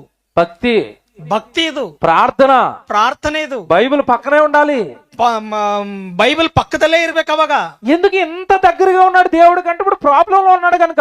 ಯಾಕೆ ಇಷ್ಟು ಭಕ್ತಿ, ಇಷ್ಟು ಬೈಬಲ್ಗೆ ಇಷ್ಟು ಪ್ರೀತಿ ಮಾಡ್ತಾ ಇದ್ದಾನಂದ್ರೆ ಇವಾಗ ಪ್ರಾಬ್ಲಮ್ ಅಲ್ಲಿ ಇದ್ದಾನೆ. ಅದಕ್ಕೋಸ್ಕರ 4 రోజుల తర్వాత రోగం తగ్గిపోయి డాక్టర్ డిశ్చార్జ్ చేశాడు. 4 ದಿವಸ ನಂತರ ಕಾಯಿಲೆ ಕಡಿಮೆಯಾಗಿ ಡಾಕ್ಟರ್ ಡಿಸ್ಚಾರ್ಜ್ ಮಾಡಿ ಮನೆಗೆ ಕಳಿಸಿದ್ದಾರೆ. ఇంటికి వచ్చిన తర్వాత బైబిల్ అక్కడ ఉంటది. ಮನೆಗೆ ಬಂದ ತಕ್ಷಣ ಬೈಬಲ್ ಎಲ್ಲಿರ್ತದೆ? అక్కడ వేస్తారు. ಎಲ್ಲಿರ್ತದೆ ಬೈಬಲ್? ఎక్కడ పడేసాడో కూడా తెలియదు. ಎಲ್ಲಿ ಇಟ್ಟಿದಾನ ಅವನಿಗೆ ಗೊತ್ತಿರಲ್ಲ. ఆదివారం రాగానే వెతుకుతాడు ఇల్లంతా. సండే ಬಂದ ತಕ್ಷಣ ಮನೆ ಎಲ್ಲ ಹುಡುಕ್ತಾನೆ ಬೈಬಲ್ ಎಲ್ಲಿದೆ ಅಂತ. కొంతమంది భక్తులు అయితే బైబిల్ పట్టుకు రాకుండానే వచ్చేస్తారు. ಕೆಲವು ಭಕ್ತರಾದ್ರೆ ಬೈಬಲ್ ಹಿಡಿದುಕೊಳ್ಳದೆ ಬರ್ತಾರೆ. ఇది నీ భక్తి కదా? ಇದು ಭಕ್ತಿ ಅಲ್ಲ. ఇది దేవుణ్ణి అర్థం చేసుకున్న భక్త. ಇದು ದೇವರನ್ನು ಸರಿಯಾದ ರೀತಿಯಲ್ಲಿ ನೀವು ಅರ್ಥ ಮಾಡಿಕೊಂಡಿರುವ ಭಕ್ತಿಯಾ? ఇలాంటి భక్తి చేసే వాళ్ళని దేవుడు ఏమంటాడు తెలుసా? ಎಂತ ಒಂದು ಭಕ್ತಿ ಮಾಡುವವರಿಗೆ ದೇವರೇನಂತಾನು ಗೊತ್ತಾ? నీకు అపాయం వచ్చినప్పుడు, నీకు కష్టం వచ్చినప్పుడు నేను జ్ఞాపకం వస్తానా? ನಿನಗೆ ಅಪಾಯ ಬಂದಾಗ, ನಿನಗೆ ಕಷ್ಟ ಬಂದಾಗ ನಾನು ನಿನಗೆ ಜ್ಞಾಪಕ ಬರ್ತಾ ಇದ್ದೇನಾ? నేను నీకు తండ్రిని కదరా, ನಾನು ನಿನಗೆ ತಂದೆ ಅಲ್ವೋ? నేను కదా కన్నాను, ನಾನೆಲ್ಲ ನಿನ್ನನ್ನು ಎತ್ತಿದ್ದೇನೆ, ಸೃಷ್ಟಿಸಿದ್ದೇನೆ. నేను కదా సర్వస్వాన్ని పెట్టి సృష్టిని నీ కొరకు పెట్టుబడిగా పెట్టి నిన్ను పెంచుతున్నాను. ನಾನೇ ಅಲ್ಲ ಈ ಸರ್ವಸ್ವವನ್ನು ಸೃಷ್ಟಿ ಮಾಡಿ ನಿನ್ನನ್ನು ಎತ್ತಿದ್ದೇನೆ. నీకు తెల్లవారు లేస్తే నేను జ్ఞాపకం రావాలి కదా. ನಿನಗೆ ಬೆಳಗ್ಗೆ ನಿನಗೆ ನಾನು ಜ್ಞಾಪಕ ಬರ್ಬೇಕಲ್ಲ. రాత్రి హాయిగా నిద్రపోవడానికి వెళ్తానంటే దినమంతా నేను కాపాడాలని నేను జ్ఞాపకం రావాలి కదా. ನೀನು ರಾತ್ರಿ ಎಲ್ಲ ಹಾಯಾಗಿ ನಿದ್ದೆ ಹೋಗ್ತಾ ಇದ್ದಿ ಅಂದ್ರೆ ನೀನು ಬೇಗನ ಎಲ್ಲ ನಿನಗೆ ಹಗಲೆಲ್ಲ ನಾನು ನಿನಗೆ ಕಾಪಾಡಿದ್ದೇನೆ ಎಂಬುದಾಗಿ ನಿನಗೆ ಜ್ಞಾಪಕ ಬರ್ಬೇಕಲ್ಲ. నీకు ఒక గర్భాన్ని, నీ గర్భాన్ని ఒక బిడ్డ పుట్టాడంటే గర్భఫలం యెహోవా ఇచ్చి బహుమానం నేను జ్ఞాపకం రావాలి కదా. ನಿನ್ನ ಗರ್ಭದಲ್ಲಿ ಒಂದು ಮಗು ಬೆಳೀತಾ ಇದೆ ಅಂದ್ರೆ ಗರ್ಭಫಲವು ಯೆಹೋವನು ಕೊಟ್ಟ ಬಹುಮಾನವೆಂದು ನಿನಗೆ ಜ್ಞಾಪಕ ಬರ್ಬೇಕಲ್ಲ. అంటే నీకు సంతోషం వచ్చినా, నీకు ఆనందం వచ్చినా, నువ్వు క్షేమంగా ఉన్నా ప్రతి విషయంలోనూ నేను నీకు జ్ఞాపకం రావాలి కదా అంటున్నాడు దేవుడు. ನೀನು ಸಂತೋಷದಲ್ಲಿರಲಿ, ಕಣ್ಣೀರಿನಲ್ಲಿರಲಿ, ಕಷ್ಟಗಳಲ್ಲಿರಲಿ, ನಿನ್ನ ಯಾವ ಪರಿಸ್ಥಿತಿಯಲ್ಲಿದ್ದರೂ ದೇವರು ನಿನಗೆ ಜ್ಞಾಪಕ ಬರಬೇಕು. ಆ ಕಷ್ಟ ಕಾಲದಲ್ಲಿಯೂ ಸಹ ದೇವರು ಮಹಿಮೆ ಪಡಿಸಬೇಕು ಎಂಬುದಾಗಿ ಹೇಳ್ತಾ ಇದ್ದಾನೆ ದೇವರು. కష్టాల్లో మాత్రమే దేవుడు డోర్ కొడుతున్నావంటే భక్తిపరుడు అంటాడా, భక్తిహీనుడు అంటాడా? ನಿನಗೆ ಕಷ್ಟ ಬಂದಾಗ ಮಾತ್ರ ದೇವರ ಹೃದಯದ ಡೋರನ್ನು ಹುಡಿತಾ ಇದ್ದೆ ಅಂದ್ರೆ ನಿನಗೆ ಭಕ್ತಿ ಅಂತನ, ಭಕ್ತಿಹೀನಂತರ? దేవుడు ఏమన్నాడు తెలుసా బైబిల్లో? ದೇವರು ಏನಂತ ಹೇಳಿದಾರೆ ಬೈಬಲ್ ಅಲ್ಲಿ ಗೊತ್ತಾ? నీకు అపాయం వచ్చిందో దేవుడిని పిలుస్తున్నావు కదా. ನಿನಗೆ ಅಪಾಯ ಬಂದಿದೆ ಎಂದು ದೇವರೇ ಎಂದು ಕರಿತಾ ಇದ್ದಲ್ಲ. బాగున్నప్పుడు దేవుడి దగ్గరికి రావు కదా. ನೀನು ಚೆನ್ನಾಗಿದ್ದಾಗ ದೇವರ ಹತ್ರ ಬರುವುದಿಲ್ಲಲ್ವಾ? దేవుడు పనికి రావు కదా. ನೀನು ದೇವರ ಕೆಲಸಕ್ಕೆ ಬರುವುದಿಲ್ಲಲ್ಲ. బైబిల్ చదవవు కదా. ನೀನು ಬೈಬಲ್ ಓದುವುದಿಲ್ಲಲ್ಲ. ప్రార్థన సరిగా చెయ్యవు కదా. ಪ್ರಾರ್ಥನೆ ಮಾಡುವುದಿಲ್ಲಲ್ಲ. దేవుడికి ఏమైనా ఇస్తావంటే ఏమి ఇవ్వవు కదా నీ కష్టాజీతాన్ని. ದೇವರಿಗೆ ನೀನು ಕಷ್ಟಪಟ್ಟಿದ್ದಲ್ಲಿ ನೀನು ದೇವರಿಗೆ ಕೊಡ್ಬೇಕಂದ್ರೆ ನೀನು ಕೊಡೋದಿಲ್ಲಲ್ಲ. ఏమి చేయడానికి బాగున్నప్పుడు? ಏನು ಮಾಡುವುದಿಲ್ಲ ಚೆನ್ನಾಗಿದ್ದಾಗ. అపాయం వచ్చినప్పుడు మాత్రం దేవుడు. ಆ ಆಪತ್ ಕಾಲ ಬಂದಾಗ ಮಾತ್ರ ದೇವ್ರು ಬೇಕು ನಮಗೆ. ఇలాంటి వాళ్ళందరి గురించి బైబిల్లో ఒక సందర్భం రాశాడు. ಇಂಥವರೆಲ್ಲರ ಬಗ್ಗೆ ದೇವರು ಬೈಬಲ್ ಅಲ್ಲಿ ಒಂದು ಸಂದರ್ಭವನ್ನು ಬರೆಸಿದ್ದಾರೆ. ఇది దేవుడి మనస్సు. ಇದು ದೇವರ ಮನಸ್ಸಿನಲ್ಲಿರ್ತಕ್ಕಂಥ ಮಾತು. జాగ్రత్తగా వినాలి, ಚೆನ್ನಾಗಿ ಕೇಳಬೇಕು. నీకు అప్పుడప్పుడు కొంతమందితో నీకు విభేదాలు వస్తాయి. ನಿಮಗೆ ಅವಾಗವಾಗ ಬೇರೆಯವರಿಂದ ನಿಮಗೆ ದೂರ ಒಂದು ಅಂದ್ರೆ ಅವರ ಜೊತೆ ನಿಮಗೆ ಜಗಳವಾಗ್ತಾ ಇರ್ತದೆ, ಡಿಸ್ಟೆನ್ಸ್ ದೂರವಾಗ್ತಾ ಇರ್ತದೆ. ఏ విషయాలు వస్తాయి తెలుసా? ಯಾವ ವಿಷಯಗಳಲ್ಲಿ ಬರ್ತಾವ ಗೊತ್ತಾ? నేను నా కూతురు పెళ్ళని పెళ్లి కార్డు పట్టుకుని ఇంటికి వెళ్ళి పెళ్లి కార్డు ఇచ్చానండి. ನಮ್ಮ ಮನೆಗೆ ಮಗಳ ಮದುವೆ ಇದೆ ಅಂತ ಹೇಳಿ ಆ ಮದುವೆ ಕಾರ್ಡ್ ತೆಗೆದುಕೊಂಡು ಅವ್ರ ಮನೆಗೆ ಹೋಗಿ ಕಾರ್ ಕೊಟ್ಟಿದ್ದೀನ್ರಿ. వాళ్ళు నా పెళ్లికి రాలేదు. ಅವರು ನನ್ನ ಮಗಳ ಮದುವೆಗೆ ಬಂದಿಲ್ಲ. కోపం వస్తుందా రాదా మీకు? ನಿಮ್ಮ ಕೋಪ ಬರ್ತದ ಬರಲ್ವಾ? వస్తుందా? ಬರ್ತದ. పెళ్లి కార్డు ఇంటికి వెళ్ళి ఇచ్చినా పెళ్లికి రాలేదు. ಆ ಮದುವೆ ಕಾರ್ಡು ಮನೆಗೆ ಹೋಗಿ ಕೊಟ್ಟರು ಮದುವೆಗೆ ಬಂದಿಲ್ಲ. నేను బర్త్డే ఫంక్షన్ చేసుకున్నానని చెప్పాను, ఇంటికి బర్త్డే ఫంక్షన్ కి రాలేదు. ನಮ್ಮ ಮನೆಯಲ್ಲಿ ಬರ್ತ್ಡೇ ಫಂಕ್ಷನ್ ಮಾಡಿಕೊಂಡಿದ್ದೇನೆ, ಹೇಳಿದ್ದೇನೆ, ಅವರಿಗೆ ಬರ್ತ್ಡೇ ಫಂಕ್ಷನ್ కు ಬಂದಿಲ್ಲ. ఇక్కడ నువ్వు దేన్ని తీసుకున్నావంటే నేను పిలిచాను రాలేదు. ನೀವಿಲ್ಲಿ ಯಾವ್ದು ಪ್ರಾಮುಖ್ಯವಾಗಿ ತೆಗೆದುಕೊಳ್ತಾ ಇದ್ದೀರಿ ಅಂದ್ರೆ ನಮ್ಮ ಮನೆಯಲ್ಲಿ ಇರ್ತಕ್ಕಂಥ ಫಂಕ್ಷನ್ಗೆ ನಾನು ಕರೆದಿದ್ದೇನೆ, ಅವ್ರು ಬಂದಿಲ್ಲ. నువ్వు పిలిచిన వాళ్ళు రాకపోతే నీ కోపం వస్తుందా రాదా? ನೀನು ಯಾರಿಗಾದ್ರೂ ಕರೆದ್ರೆ ಅವ್ರು ಬರದೆ ಹೋದ್ರೆ ನೀನು ಕೋಪ ಬರ್ತದ ಬರಲ್ವಾ? వస్తుందా? ಬರ್ತದ. రాదన్న వాళ్ళు చేయొద్దండి. ಬರೋದಿಲ್ಲ ಎಂಬವ್ರ ಕೈ ಮೇಲೆ ಮಾಡ್ರಿ. ప్రశ్న అర్థమైతే ఎత్తరు. ಪ್ರಶ್ನೆ ಅರ್ಥವಾಗಿದ್ರೆ ಕೈ ಮೇಲೆ ಮಾಡಲ್ರಿ. నువ్వు పిలిచిన వాడు నీ ఇంటికి రాకపోతే, నీ ఫంక్షన్ రాకపోతే నీ కోపం వచ్చింది. ನೀವು ಯಾರಿಗಾದ್ರೂ ಕರೆದಿರೋ ಅವ್ರು ನಿಮ್ ಮನೆಗೆ ಬರದೆ ಹೋದ್ರೆ ನಿಮಗೆ ಕೋಪ ಬಂದಿದೆ. ఇప్పుడు బైబిల్ తీయండి. ಇವಾಗ ಬೈಬಲ್ ಓಪನ್ ಮಾಡ್ರಿ. దేవుడు నిన్ను ప్రతిసారి పిలుస్తున్నాడట, నువ్వు రాలేదట. ದೇವರು ಪ್ರತಿ ಕ್ಷಣ ನಿನಗೆ ಕರೀತಾನೆ ಇದ್ದಾನಂತೆ, ನೀನು ಬಂದಿಲ್ಲಂತೆ. సామెతల గ్రంథం తీయండి. ಜ್ಞಾನಿಕ್ತಿಗಳು. ముగించేస్తాను నీ మాట చెప్పి. ಈ ಮಾತು ಹೇಳಿ ಮುಗಿಸ್ತೀವಿ. తెస్సలోనికి రాసిన పత్రికలో పిలిచి తిని సువార్త తీయండి.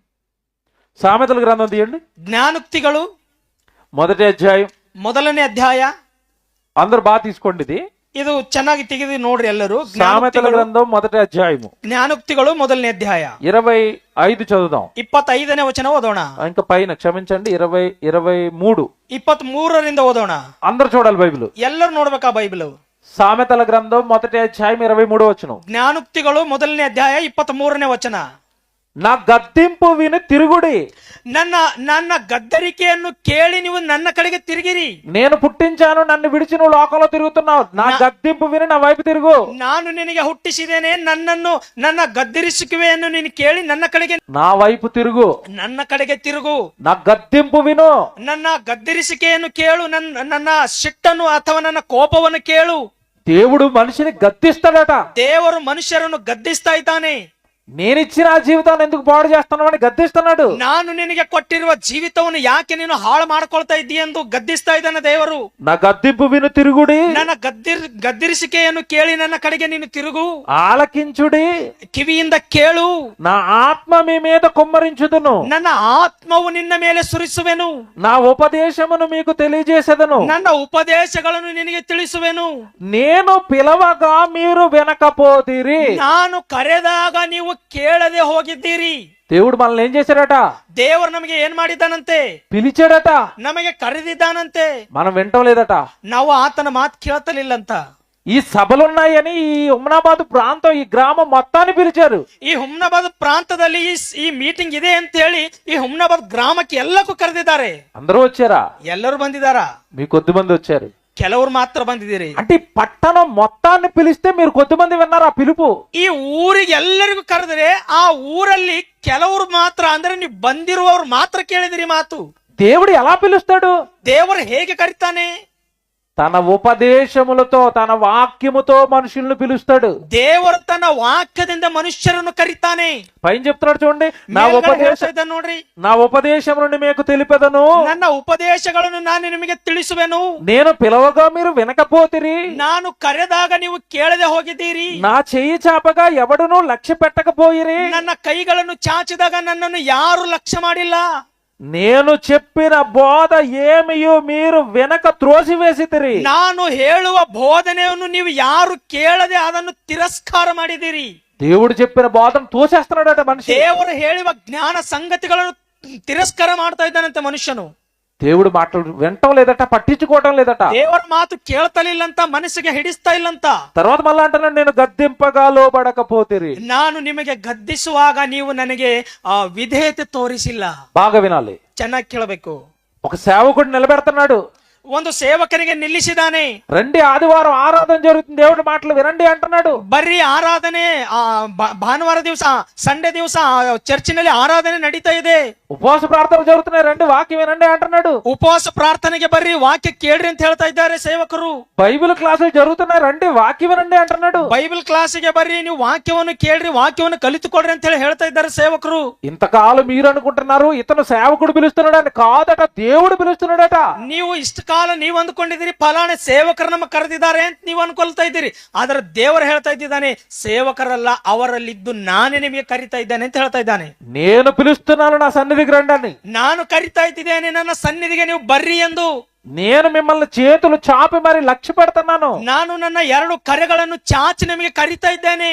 అయినా మీరు వినటం లేదు, లోబట్టం లేదు, నా దగ్గరికి రావటం లేదు. ಆದರೂ ಸಹ ನೀವು ನನ್ನ ಮಾತನ್ನು ಕೇಳ್ತಾ ಇಲ್ಲ, ನನಗೆ ವಿಧೇಯತೆ ತೋರಿಸ್ತಾ ಇಲ್ಲ, ನನ್ನ ಹತ್ತಿರಕ್ಕೆ ನೀವು ಬರ್ತಾ ಇಲ್ಲ. 26లో ఏమంటున్నాడో చూడాలి ఇప్పుడు. 26ನೇ ವಚನದಲ್ಲಿ ಏನಂತ ಇದ್ದಾನೋ ಒಂದ್ಸಲ ನೋಡೋಣ. కాబట్టి మీకు అపాయము కలుగునప్పుడు, ಆದ ಕಾರಣ ನಿಮಗೆ ಅಪಾಯವನ್ನು ಆದಾಗ నేను నవ్వెదను అన్నాడు. ನಾನು ನಗುವೆನು ಅಂತ ಹೇಳ್ತಾ ಇದ್ದಾನೆ. చూసారు ఎలాగున్నాడు దేవుడు? ಏನಂತ ಇದ್ದಾನೆ ದೇವರು? మీకు అపాయం కలుగుతుంది. ನಿಮಗೆ ಅಪಾಯ ಬಂದಾಗ, ನಿಮಗೆ ಸಂಕಷ್ಟ ಬಂದಾಗ, ನಿಮಗೆ ಕಷ್ಟಕಾಲ ಬಂದಾಗ, ఆ అపాయం వచ్చినప్పుడు దేవా దేవా దేవా నువ్వు అప్పుడు పిలుస్తావాడు దేవుడిని. ನಿಮಗೆ ಕಷ್ಟಕಾಲ ಬಂದಾಗ, ನಿಮಗೆ ಅಪಾಯ ಬಂದಾಗ ನೀವು ದೇವರನ್ನು ದೇವರೇ ದೇವರೇ ಎಂದು ಹುಡುಕ್ತೀರಿ. అంతకు ముందు దేవుడు నిన్ను పిలిచాడు. ಅಂತ ಅಷ್ಟಕ್ಕೆ ಮೊದಲು, ನಿನಗೆ ಕಷ್ಟ ಬರೋದಕ್ಕಿಂತ ಮೊದಲು ದೇವರು ನಿನ್ನ ಕರೆದಿದ್ದಾನೆ. నీకు ఆరోగ్యం బాగున్నప్పుడు పిలిచాడు. ನಿನಗೆ ಆರೋಗ್ಯ ಚೆನ್ನಾಗಿದ್ದಾಗ ದೇವರು ನಿನ್ನ ಕರೆದಿದ್ದಾನೆ. నీ శరీరంలో బలం ఉన్నప్పుడు పిలిచాడు. ನಿನ್ನ ಶರೀರದಲ್ಲಿ ಬಲ ಇರುವಾಗ ದೇವರು ನಿನಗೆ ಕರೆದಿದ್ದಾನೆ. ఆయన కోసం బ్రతకడానికి అవకాశాలు ఉన్న ప్రతిసారి నిన్ను పిలిచాడు. ಆತನಿಗೋಸ್ಕರ ನೀನು ಬದುಕುವ ಅವಕಾಶ ಇರುವಾಗ ಪ್ರತಿ ಸಾರಿ ನಿನಗೆ ಕರೆದಿದ್ದಾನೆ. మనిషి విండట, ಮನುಷ್ಯನು ಕೇಳಿಲ್ಲಂತೆ. నాకు అపాయం వస్తేనే నేను వెళ్తాను దేవుడి దగ్గరికి. ಮನುಷ್ಯನ ಏನ್ ಅಂದುಕೊಂಡಿದ್ದಾನಂತೆ ಅಂದ್ರೆ, ನನಗೆ ಯಾವ್ದಾರ ಕಾಯಿಲೆ ಬರಬೇಕು, ನನಗೆ ಯಾವ್ದಾರ ಅಪಾಯ ಬರಬೇಕು, ಅವಾಗ ನಾನು ದೇವರ ಹತ್ರ ಹೋಗ್ತೇನೆ ಅಂತ ಅಂದ್ಕೊಂಡಿದ್ದಾನೆ. ఇప్పుడు దేవుడు మనసు పట్టుకోవాలి ఈ రాత్రి. ಇವಾಗ ದೇವರ ಮನಸ್ಸು ಹಿಡಿದುಕೊಳ್ಬೇಕು ನಾವು. నేను పిలిచినప్పుడు నువ్వు రాలేదు గనుక, ನಾನು ಕರೆದಾಗ ನೀನು ಬಂದಿಲ್ಲ ಅದಕ್ಕೋಸ್ಕರ, నువ్వు పిలిచినప్పుడు నేను విన్నాను. ನೀನು ಕರೆದಾಗ ನಾನು ಕೇಳುವುದಿಲ್ಲ. వినను అంటే పర్వాలేదు, ನಾನು ಕೇಳುವುದಿಲ್ಲ ಅಂದ್ರೆ ಪರವಾಗಿಲ್ಲ. నీకొచ్చిన కష్టాన్ని చూసి నవ్వుతాను రానడు. ನಿನಗೆ ಬಂದಂತ ಕಷ್ಟವನ್ನು ನೋಡಿ ನಾನು ನಗುತ್ತೇನೆ ಅಂತ ಹೇಳ್ತಾ ಇದ್ದಾನೆ ದೇವರು. చాలా మంది అండి దైవజనుల దగ్గరకు వచ్చి ప్రార్థన చేయండి ప్రార్థన చేయండి ప్రార్థన చేయండి అంటారు. ಅನೇಕ ದೈವ ಸೇವಕರ ಹತ್ತಿರಕ್ಕೆ ಹೋಗಿ ಅನೇಕರು ಪ್ರಾರ್ಥನೆ ಮಾಡ್ರಿ ಅಂತ ಕೇಳ್ತಾರೆ. మాకు సమస్య వచ్చింది, మాకు అనారోగ్యం వచ్చింది, మాకు బాగోలేదు, ಪ್ರಾర్థನೆ చేయండి. ನಮಗೆ ಸಮಸ್ಯೆ ಬಂದಿದೆ, ಅನಾರೋಗ್ಯ ಬಂದಿದೆ, ನಮ್ಮ ಕುಟುಂಬದಲ್ಲಿ ಪರಿಸ್ಥಿತಿಗಳು ಚೆನ್ನಾಗಿಲ್ಲ ಅಂತ ಹೇಳಿ ಪ್ರಾರ್ಥನೆ ಮಾಡ್ರಂತಾರೆ. ఏమంటే ఇప్పుడు బాగోలేదని దేవుడి దగ్గరికి వచ్చి ప్రార్థన చేయమంటున్నా, బాగున్నప్పుడు నువ్వు దేవుడికి ఏం చేసావు? ನಿನ್ನ ಪರಿಸ್ಥಿತಿಗಳನ್ನು ಚೆನ್ನಾಗಿ ಇರದ ಕಾರಣ, ನಿನಗೆ ಕಾಯಿಲೆ ಬಂದ ಕಾರಣ ಸೇವಕರ ಹತ್ತಿರಕ್ಕೆ ಬಂದು ಪ್ರಾರ್ಥನೆ ಮಾಡಂತ ಕೇಳ್ತಾ ಇದ್ದಿ. ನೀನು ಎಲ್ಲವನ್ನು ಚೆನ್ನಾಗಿದ್ದಾಗ ದೇವರಿಗೋಸ್ಕರ ನೀನು ಏನ್ ಮಾಡಿದಿ? బాగున్నప్పుడు లోకంలో బ్రతికావు, బాగున్నప్పుడు నీ కోసం బ్రతికావు, బాగోకపోతే దేవుడు జ్ఞాపకం వచ్చాడు. ಚೆನ್ನಾಗಿದ್ದಾಗ ಲೋಕದಲ್ಲಿ ಬದುಕಿದ್ದಿ, ಚೆನ್ನಾಗಿದ್ದಾಗ ನಿನಗೋಸ್ಕರ ನೀನು ಬದುಕಿದ್ದಿ. ನಿನಗೆ ಅನಾರೋಗ್ಯ ಬಂದಾಗ, ನಿನಗೆ ಪರಿಸ್ಥಿತಿ ಖರಾಬ್ ಬಂದಾಗ ನೀನು ದೇವರ ಹತ್ರ ಬಂದಿದ್ದಿ. మొన్న ఒక ఆయన వచ్చాడు నా దగ్గరికి. ಮೊನ್ನೆ ದಿವಸ ಒಬ್ಬ ಆತನು ಬಂದಿದ್ದಾನೆ ಅಣ್ಣವ್ರ ಹತ್ರ. అయ్యగారు ప్రార్థన చేయండి. ಅಯ್ಯರೇ ನನಗೆ ಪ್ರಾರ್ಥನೆ ಮಾಡ್ರಿ. ఏమైంది బాబు అని అడిగాను. ಏನಾಗಿದೆ ಅಂತ ಕೇಳಿದ್ದಾರೆ. బాగా అప్పులైపోయానండి. ನಾನು ಬಹಳ ಬಾಕಿಯಲ್ಲಿದ್ದೇನೆ. ఎంత పోయావని అడిగాను. ಎಷ್ಟು ನಿನಗೆ ಬಾಕಿ ಇದೆ? 80 లక్షల నుంచి ₹1 కోటి అప్పు అయిపోయాడు. 80 ಲಕ್ಷದಿಂದ ಕೋಟಿ ರೂಪಾಯಿ ಬಾಕಿ ಇದೆ ಅಂತೆ. బాగా వినండి, ಚೆನ್ನಾಗಿ ಕೇಳ್ರಿ. ఇంత అప్పు ఎందుకు అయిపోయావు? ఏదైనా బిజినెస్ చేసావని అడిగాను. ಇಷ್ಟು ಬಾಕಿ ನಿನಗೆ ಯಾಕಾಯ್ತು? ನೀನ್ ಏನಾದ್ರು ಬಿಸ್ನೆಸ್ ಮಾಡಿದೀಯಾ ಅಂತ ಕೇಳಿದ್ದಾರೆ. బిజినెస్ కాదట, ಬಿಸ್ನೆಸ್ ಮಾಡಿಲ್ಲಂತೆ. ప్యాకెట్ ఆడాడట. ಆತನು ಇಸ್ಪಟ್ ಎಲಿ ಆಡಿದಾನಂತೆ. తెలుసా ప్యాకెట్ అంటే? ಇಸ್ಪಟ್ ಅಂದ್ರೆ ಗೊತ್ತಾ? కార్డ్స్. ಕಾರ್ಡ್ ಆಡ್ತಾರಲ್ಲ, ಇಸ್ಪಟ್. జోదం. జోదం ఆడి ₹1,00,000 లాస్ అయిపోయాడు. ఇప్పుడు దేవుడి దగ్గరకు వచ్చి ప్రార్థన చేయండి. ಇಸ್ಪಟ್ ಆಡಿ ಲಕ್ಷಗಳನ್ನು ಹಾಕಿದ್ದಾನಂತೆ. ಇಲ್ಲಿ ಬಂದು ದೇವರ ಹತ್ರ ಬಂದು ಪ್ರಾರ್ಥನೆ ಮಾಡಂತ ಇದ್ದಾನೆ. ఇప్పుడు మీరు చెప్పండి, అతని కోసం నేను ఏమని ప్రార్థన చేయాలి? ಇವಾಗ ನೀವು ಹೇಳ್ರಿ, ಆ ಬಂದಂತ ಮನುಷ್ಯನಿಗೋಸ್ಕರ ಏನೆಂದು ಪ್ರಾರ್ಥನೆ ಮಾಡ್ಬೇಕು ಹೇಳ್ರಿ. మీరు చెప్పండి, ನೀವು ಹೇಳ್ರಿ ಒಂದ್ಸರಿ. బాబు ఏదైనా అప్పు తీర్చేస్తే మళ్ళా వెళ్ళి ప్యాకెట్ ఆడుకుంటాడని ప్రార్థన చేయనా? ಅಯ್ಯೋ ದೇವರೇ, ಈತನ ಬಾಕಿ ಎಲ್ಲ ತೆಗೆದು ಹಾಕು ಅಂತ ಹೇಳಿ ಪ್ರಾರ್ಥನೆ ಮಾಡಿದಾಗ ಈ ಮನುಷ್ಯನ ಮತ್ತೆ ಹೋಗಿ ಇಸ್ಪಟ್ ಆಡ್ತಾನೆ ಅಂತ ಹೇಳಿ ಪ್ರಾರ್ಥನೆ ಮಾಡ್ಬೇಕಾ? మీరు చెప్పండి, న్యాయం చెప్పండి. ನೀವೇ ನ್ಯಾಯ ಹೇಳ್ರಿ ಒಂದ್ಸರಿ. ఆరాధనలు విడిచిపెట్టి, దేవుడు పనిని విడిచిపెట్టి, కాస్తో కోస్తో కష్టార్జితాన్ని ఇలా సభలు పెట్టి దేవుడి కోసం బ్రతకవలసిన వాడు ప్యాకెట్ ఆడాడట. ಸಂಡೆ ಬಂದ ತಕ್ಷಣ ಆರಾಧನೆಗೆ ಹೋಗೋದು ಬಿಟ್ಟು, ಚರ್ಚಿಗೆ ಹೋಗೋದು ಬಿಟ್ಟು, ಇವೆಲ್ಲವನ್ನು ಬಿಟ್ಟು ಇಸ್ಪಟ್ ಆಡ್ಕೋತ ಕುಂತಿದ್ದಾನಂತೆ. అక్కడ నష్టపోయాడట. ఇప్పుడు దేవుడు కావాలట. ಅಲ್ಲಿ ನಷ್ಟ ಹೋಗಿದಾನಂತೆ, ಇಲ್ಲಿ ದೇವ್ರು ಬೇಕಂತೆ.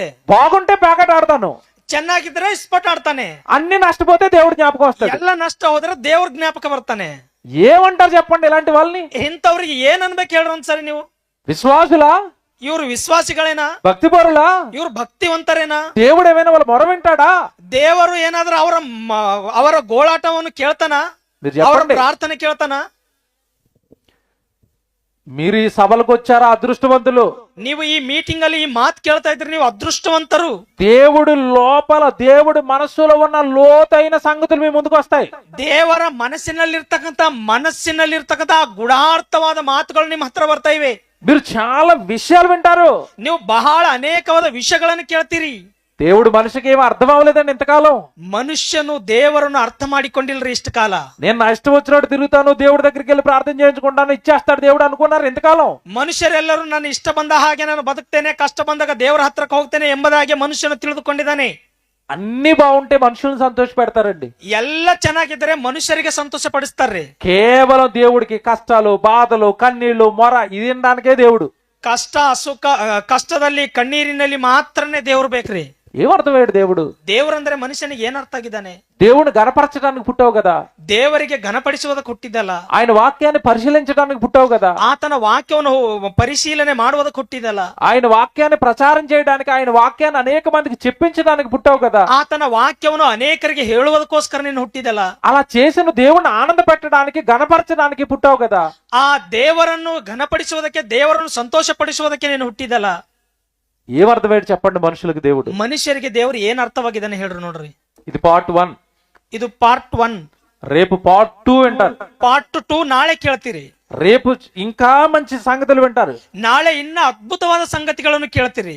మనిషికి దేవుడిని అర్థం చేయిస్తాం ఈ 2 దినాలు. ಮನುಷ್ಯನಿಗೆ ದೇವರಂದ್ರೆ ಏನು ಅರ್ಥ ಮಾಡಿಸ್ತೀವಿ ಮನುಷ್ಯರಿಗೆ. దేవుడు మనసులో ఏముందో అర్థం చేసుకుంటారు ఈ 2 దినాలు. ಈ 2 ದಿವಸಗಳಲ್ಲಿ ದೇವರ ಮನಸ್ಸಿನಲ್ಲಿ ಏನಿದೆ ಎಂಬುದಾಗಿ ಸ್ಪಷ್ಟವಾಗಿ ದೇವರನ್ನು ಅರ್ಥ ಮಾಡ್ಕೊಳ್ತೀರಿ. మీరు ఎలా బ్రతికితే దేవుడు మిమ్మల్ని ఇష్టపడి మీ ప్రార్థనలు వింటాడో రేపు నేర్చుకుంటారు. ನೀವು ಹೇಗೆ ಬದುಕಿದರೆ, ನೀವು ಹೇಗೆ ಬದುಕಿದಾಗ ದೇವರು ನಿಮ್ಮ ಪ್ರಾರ್ಥನೆ ಕೇಳ್ತಾನೋ ನೀವು ನಾಳೆ ಕಲಿತುಕೊಳ್ತೀರಿ.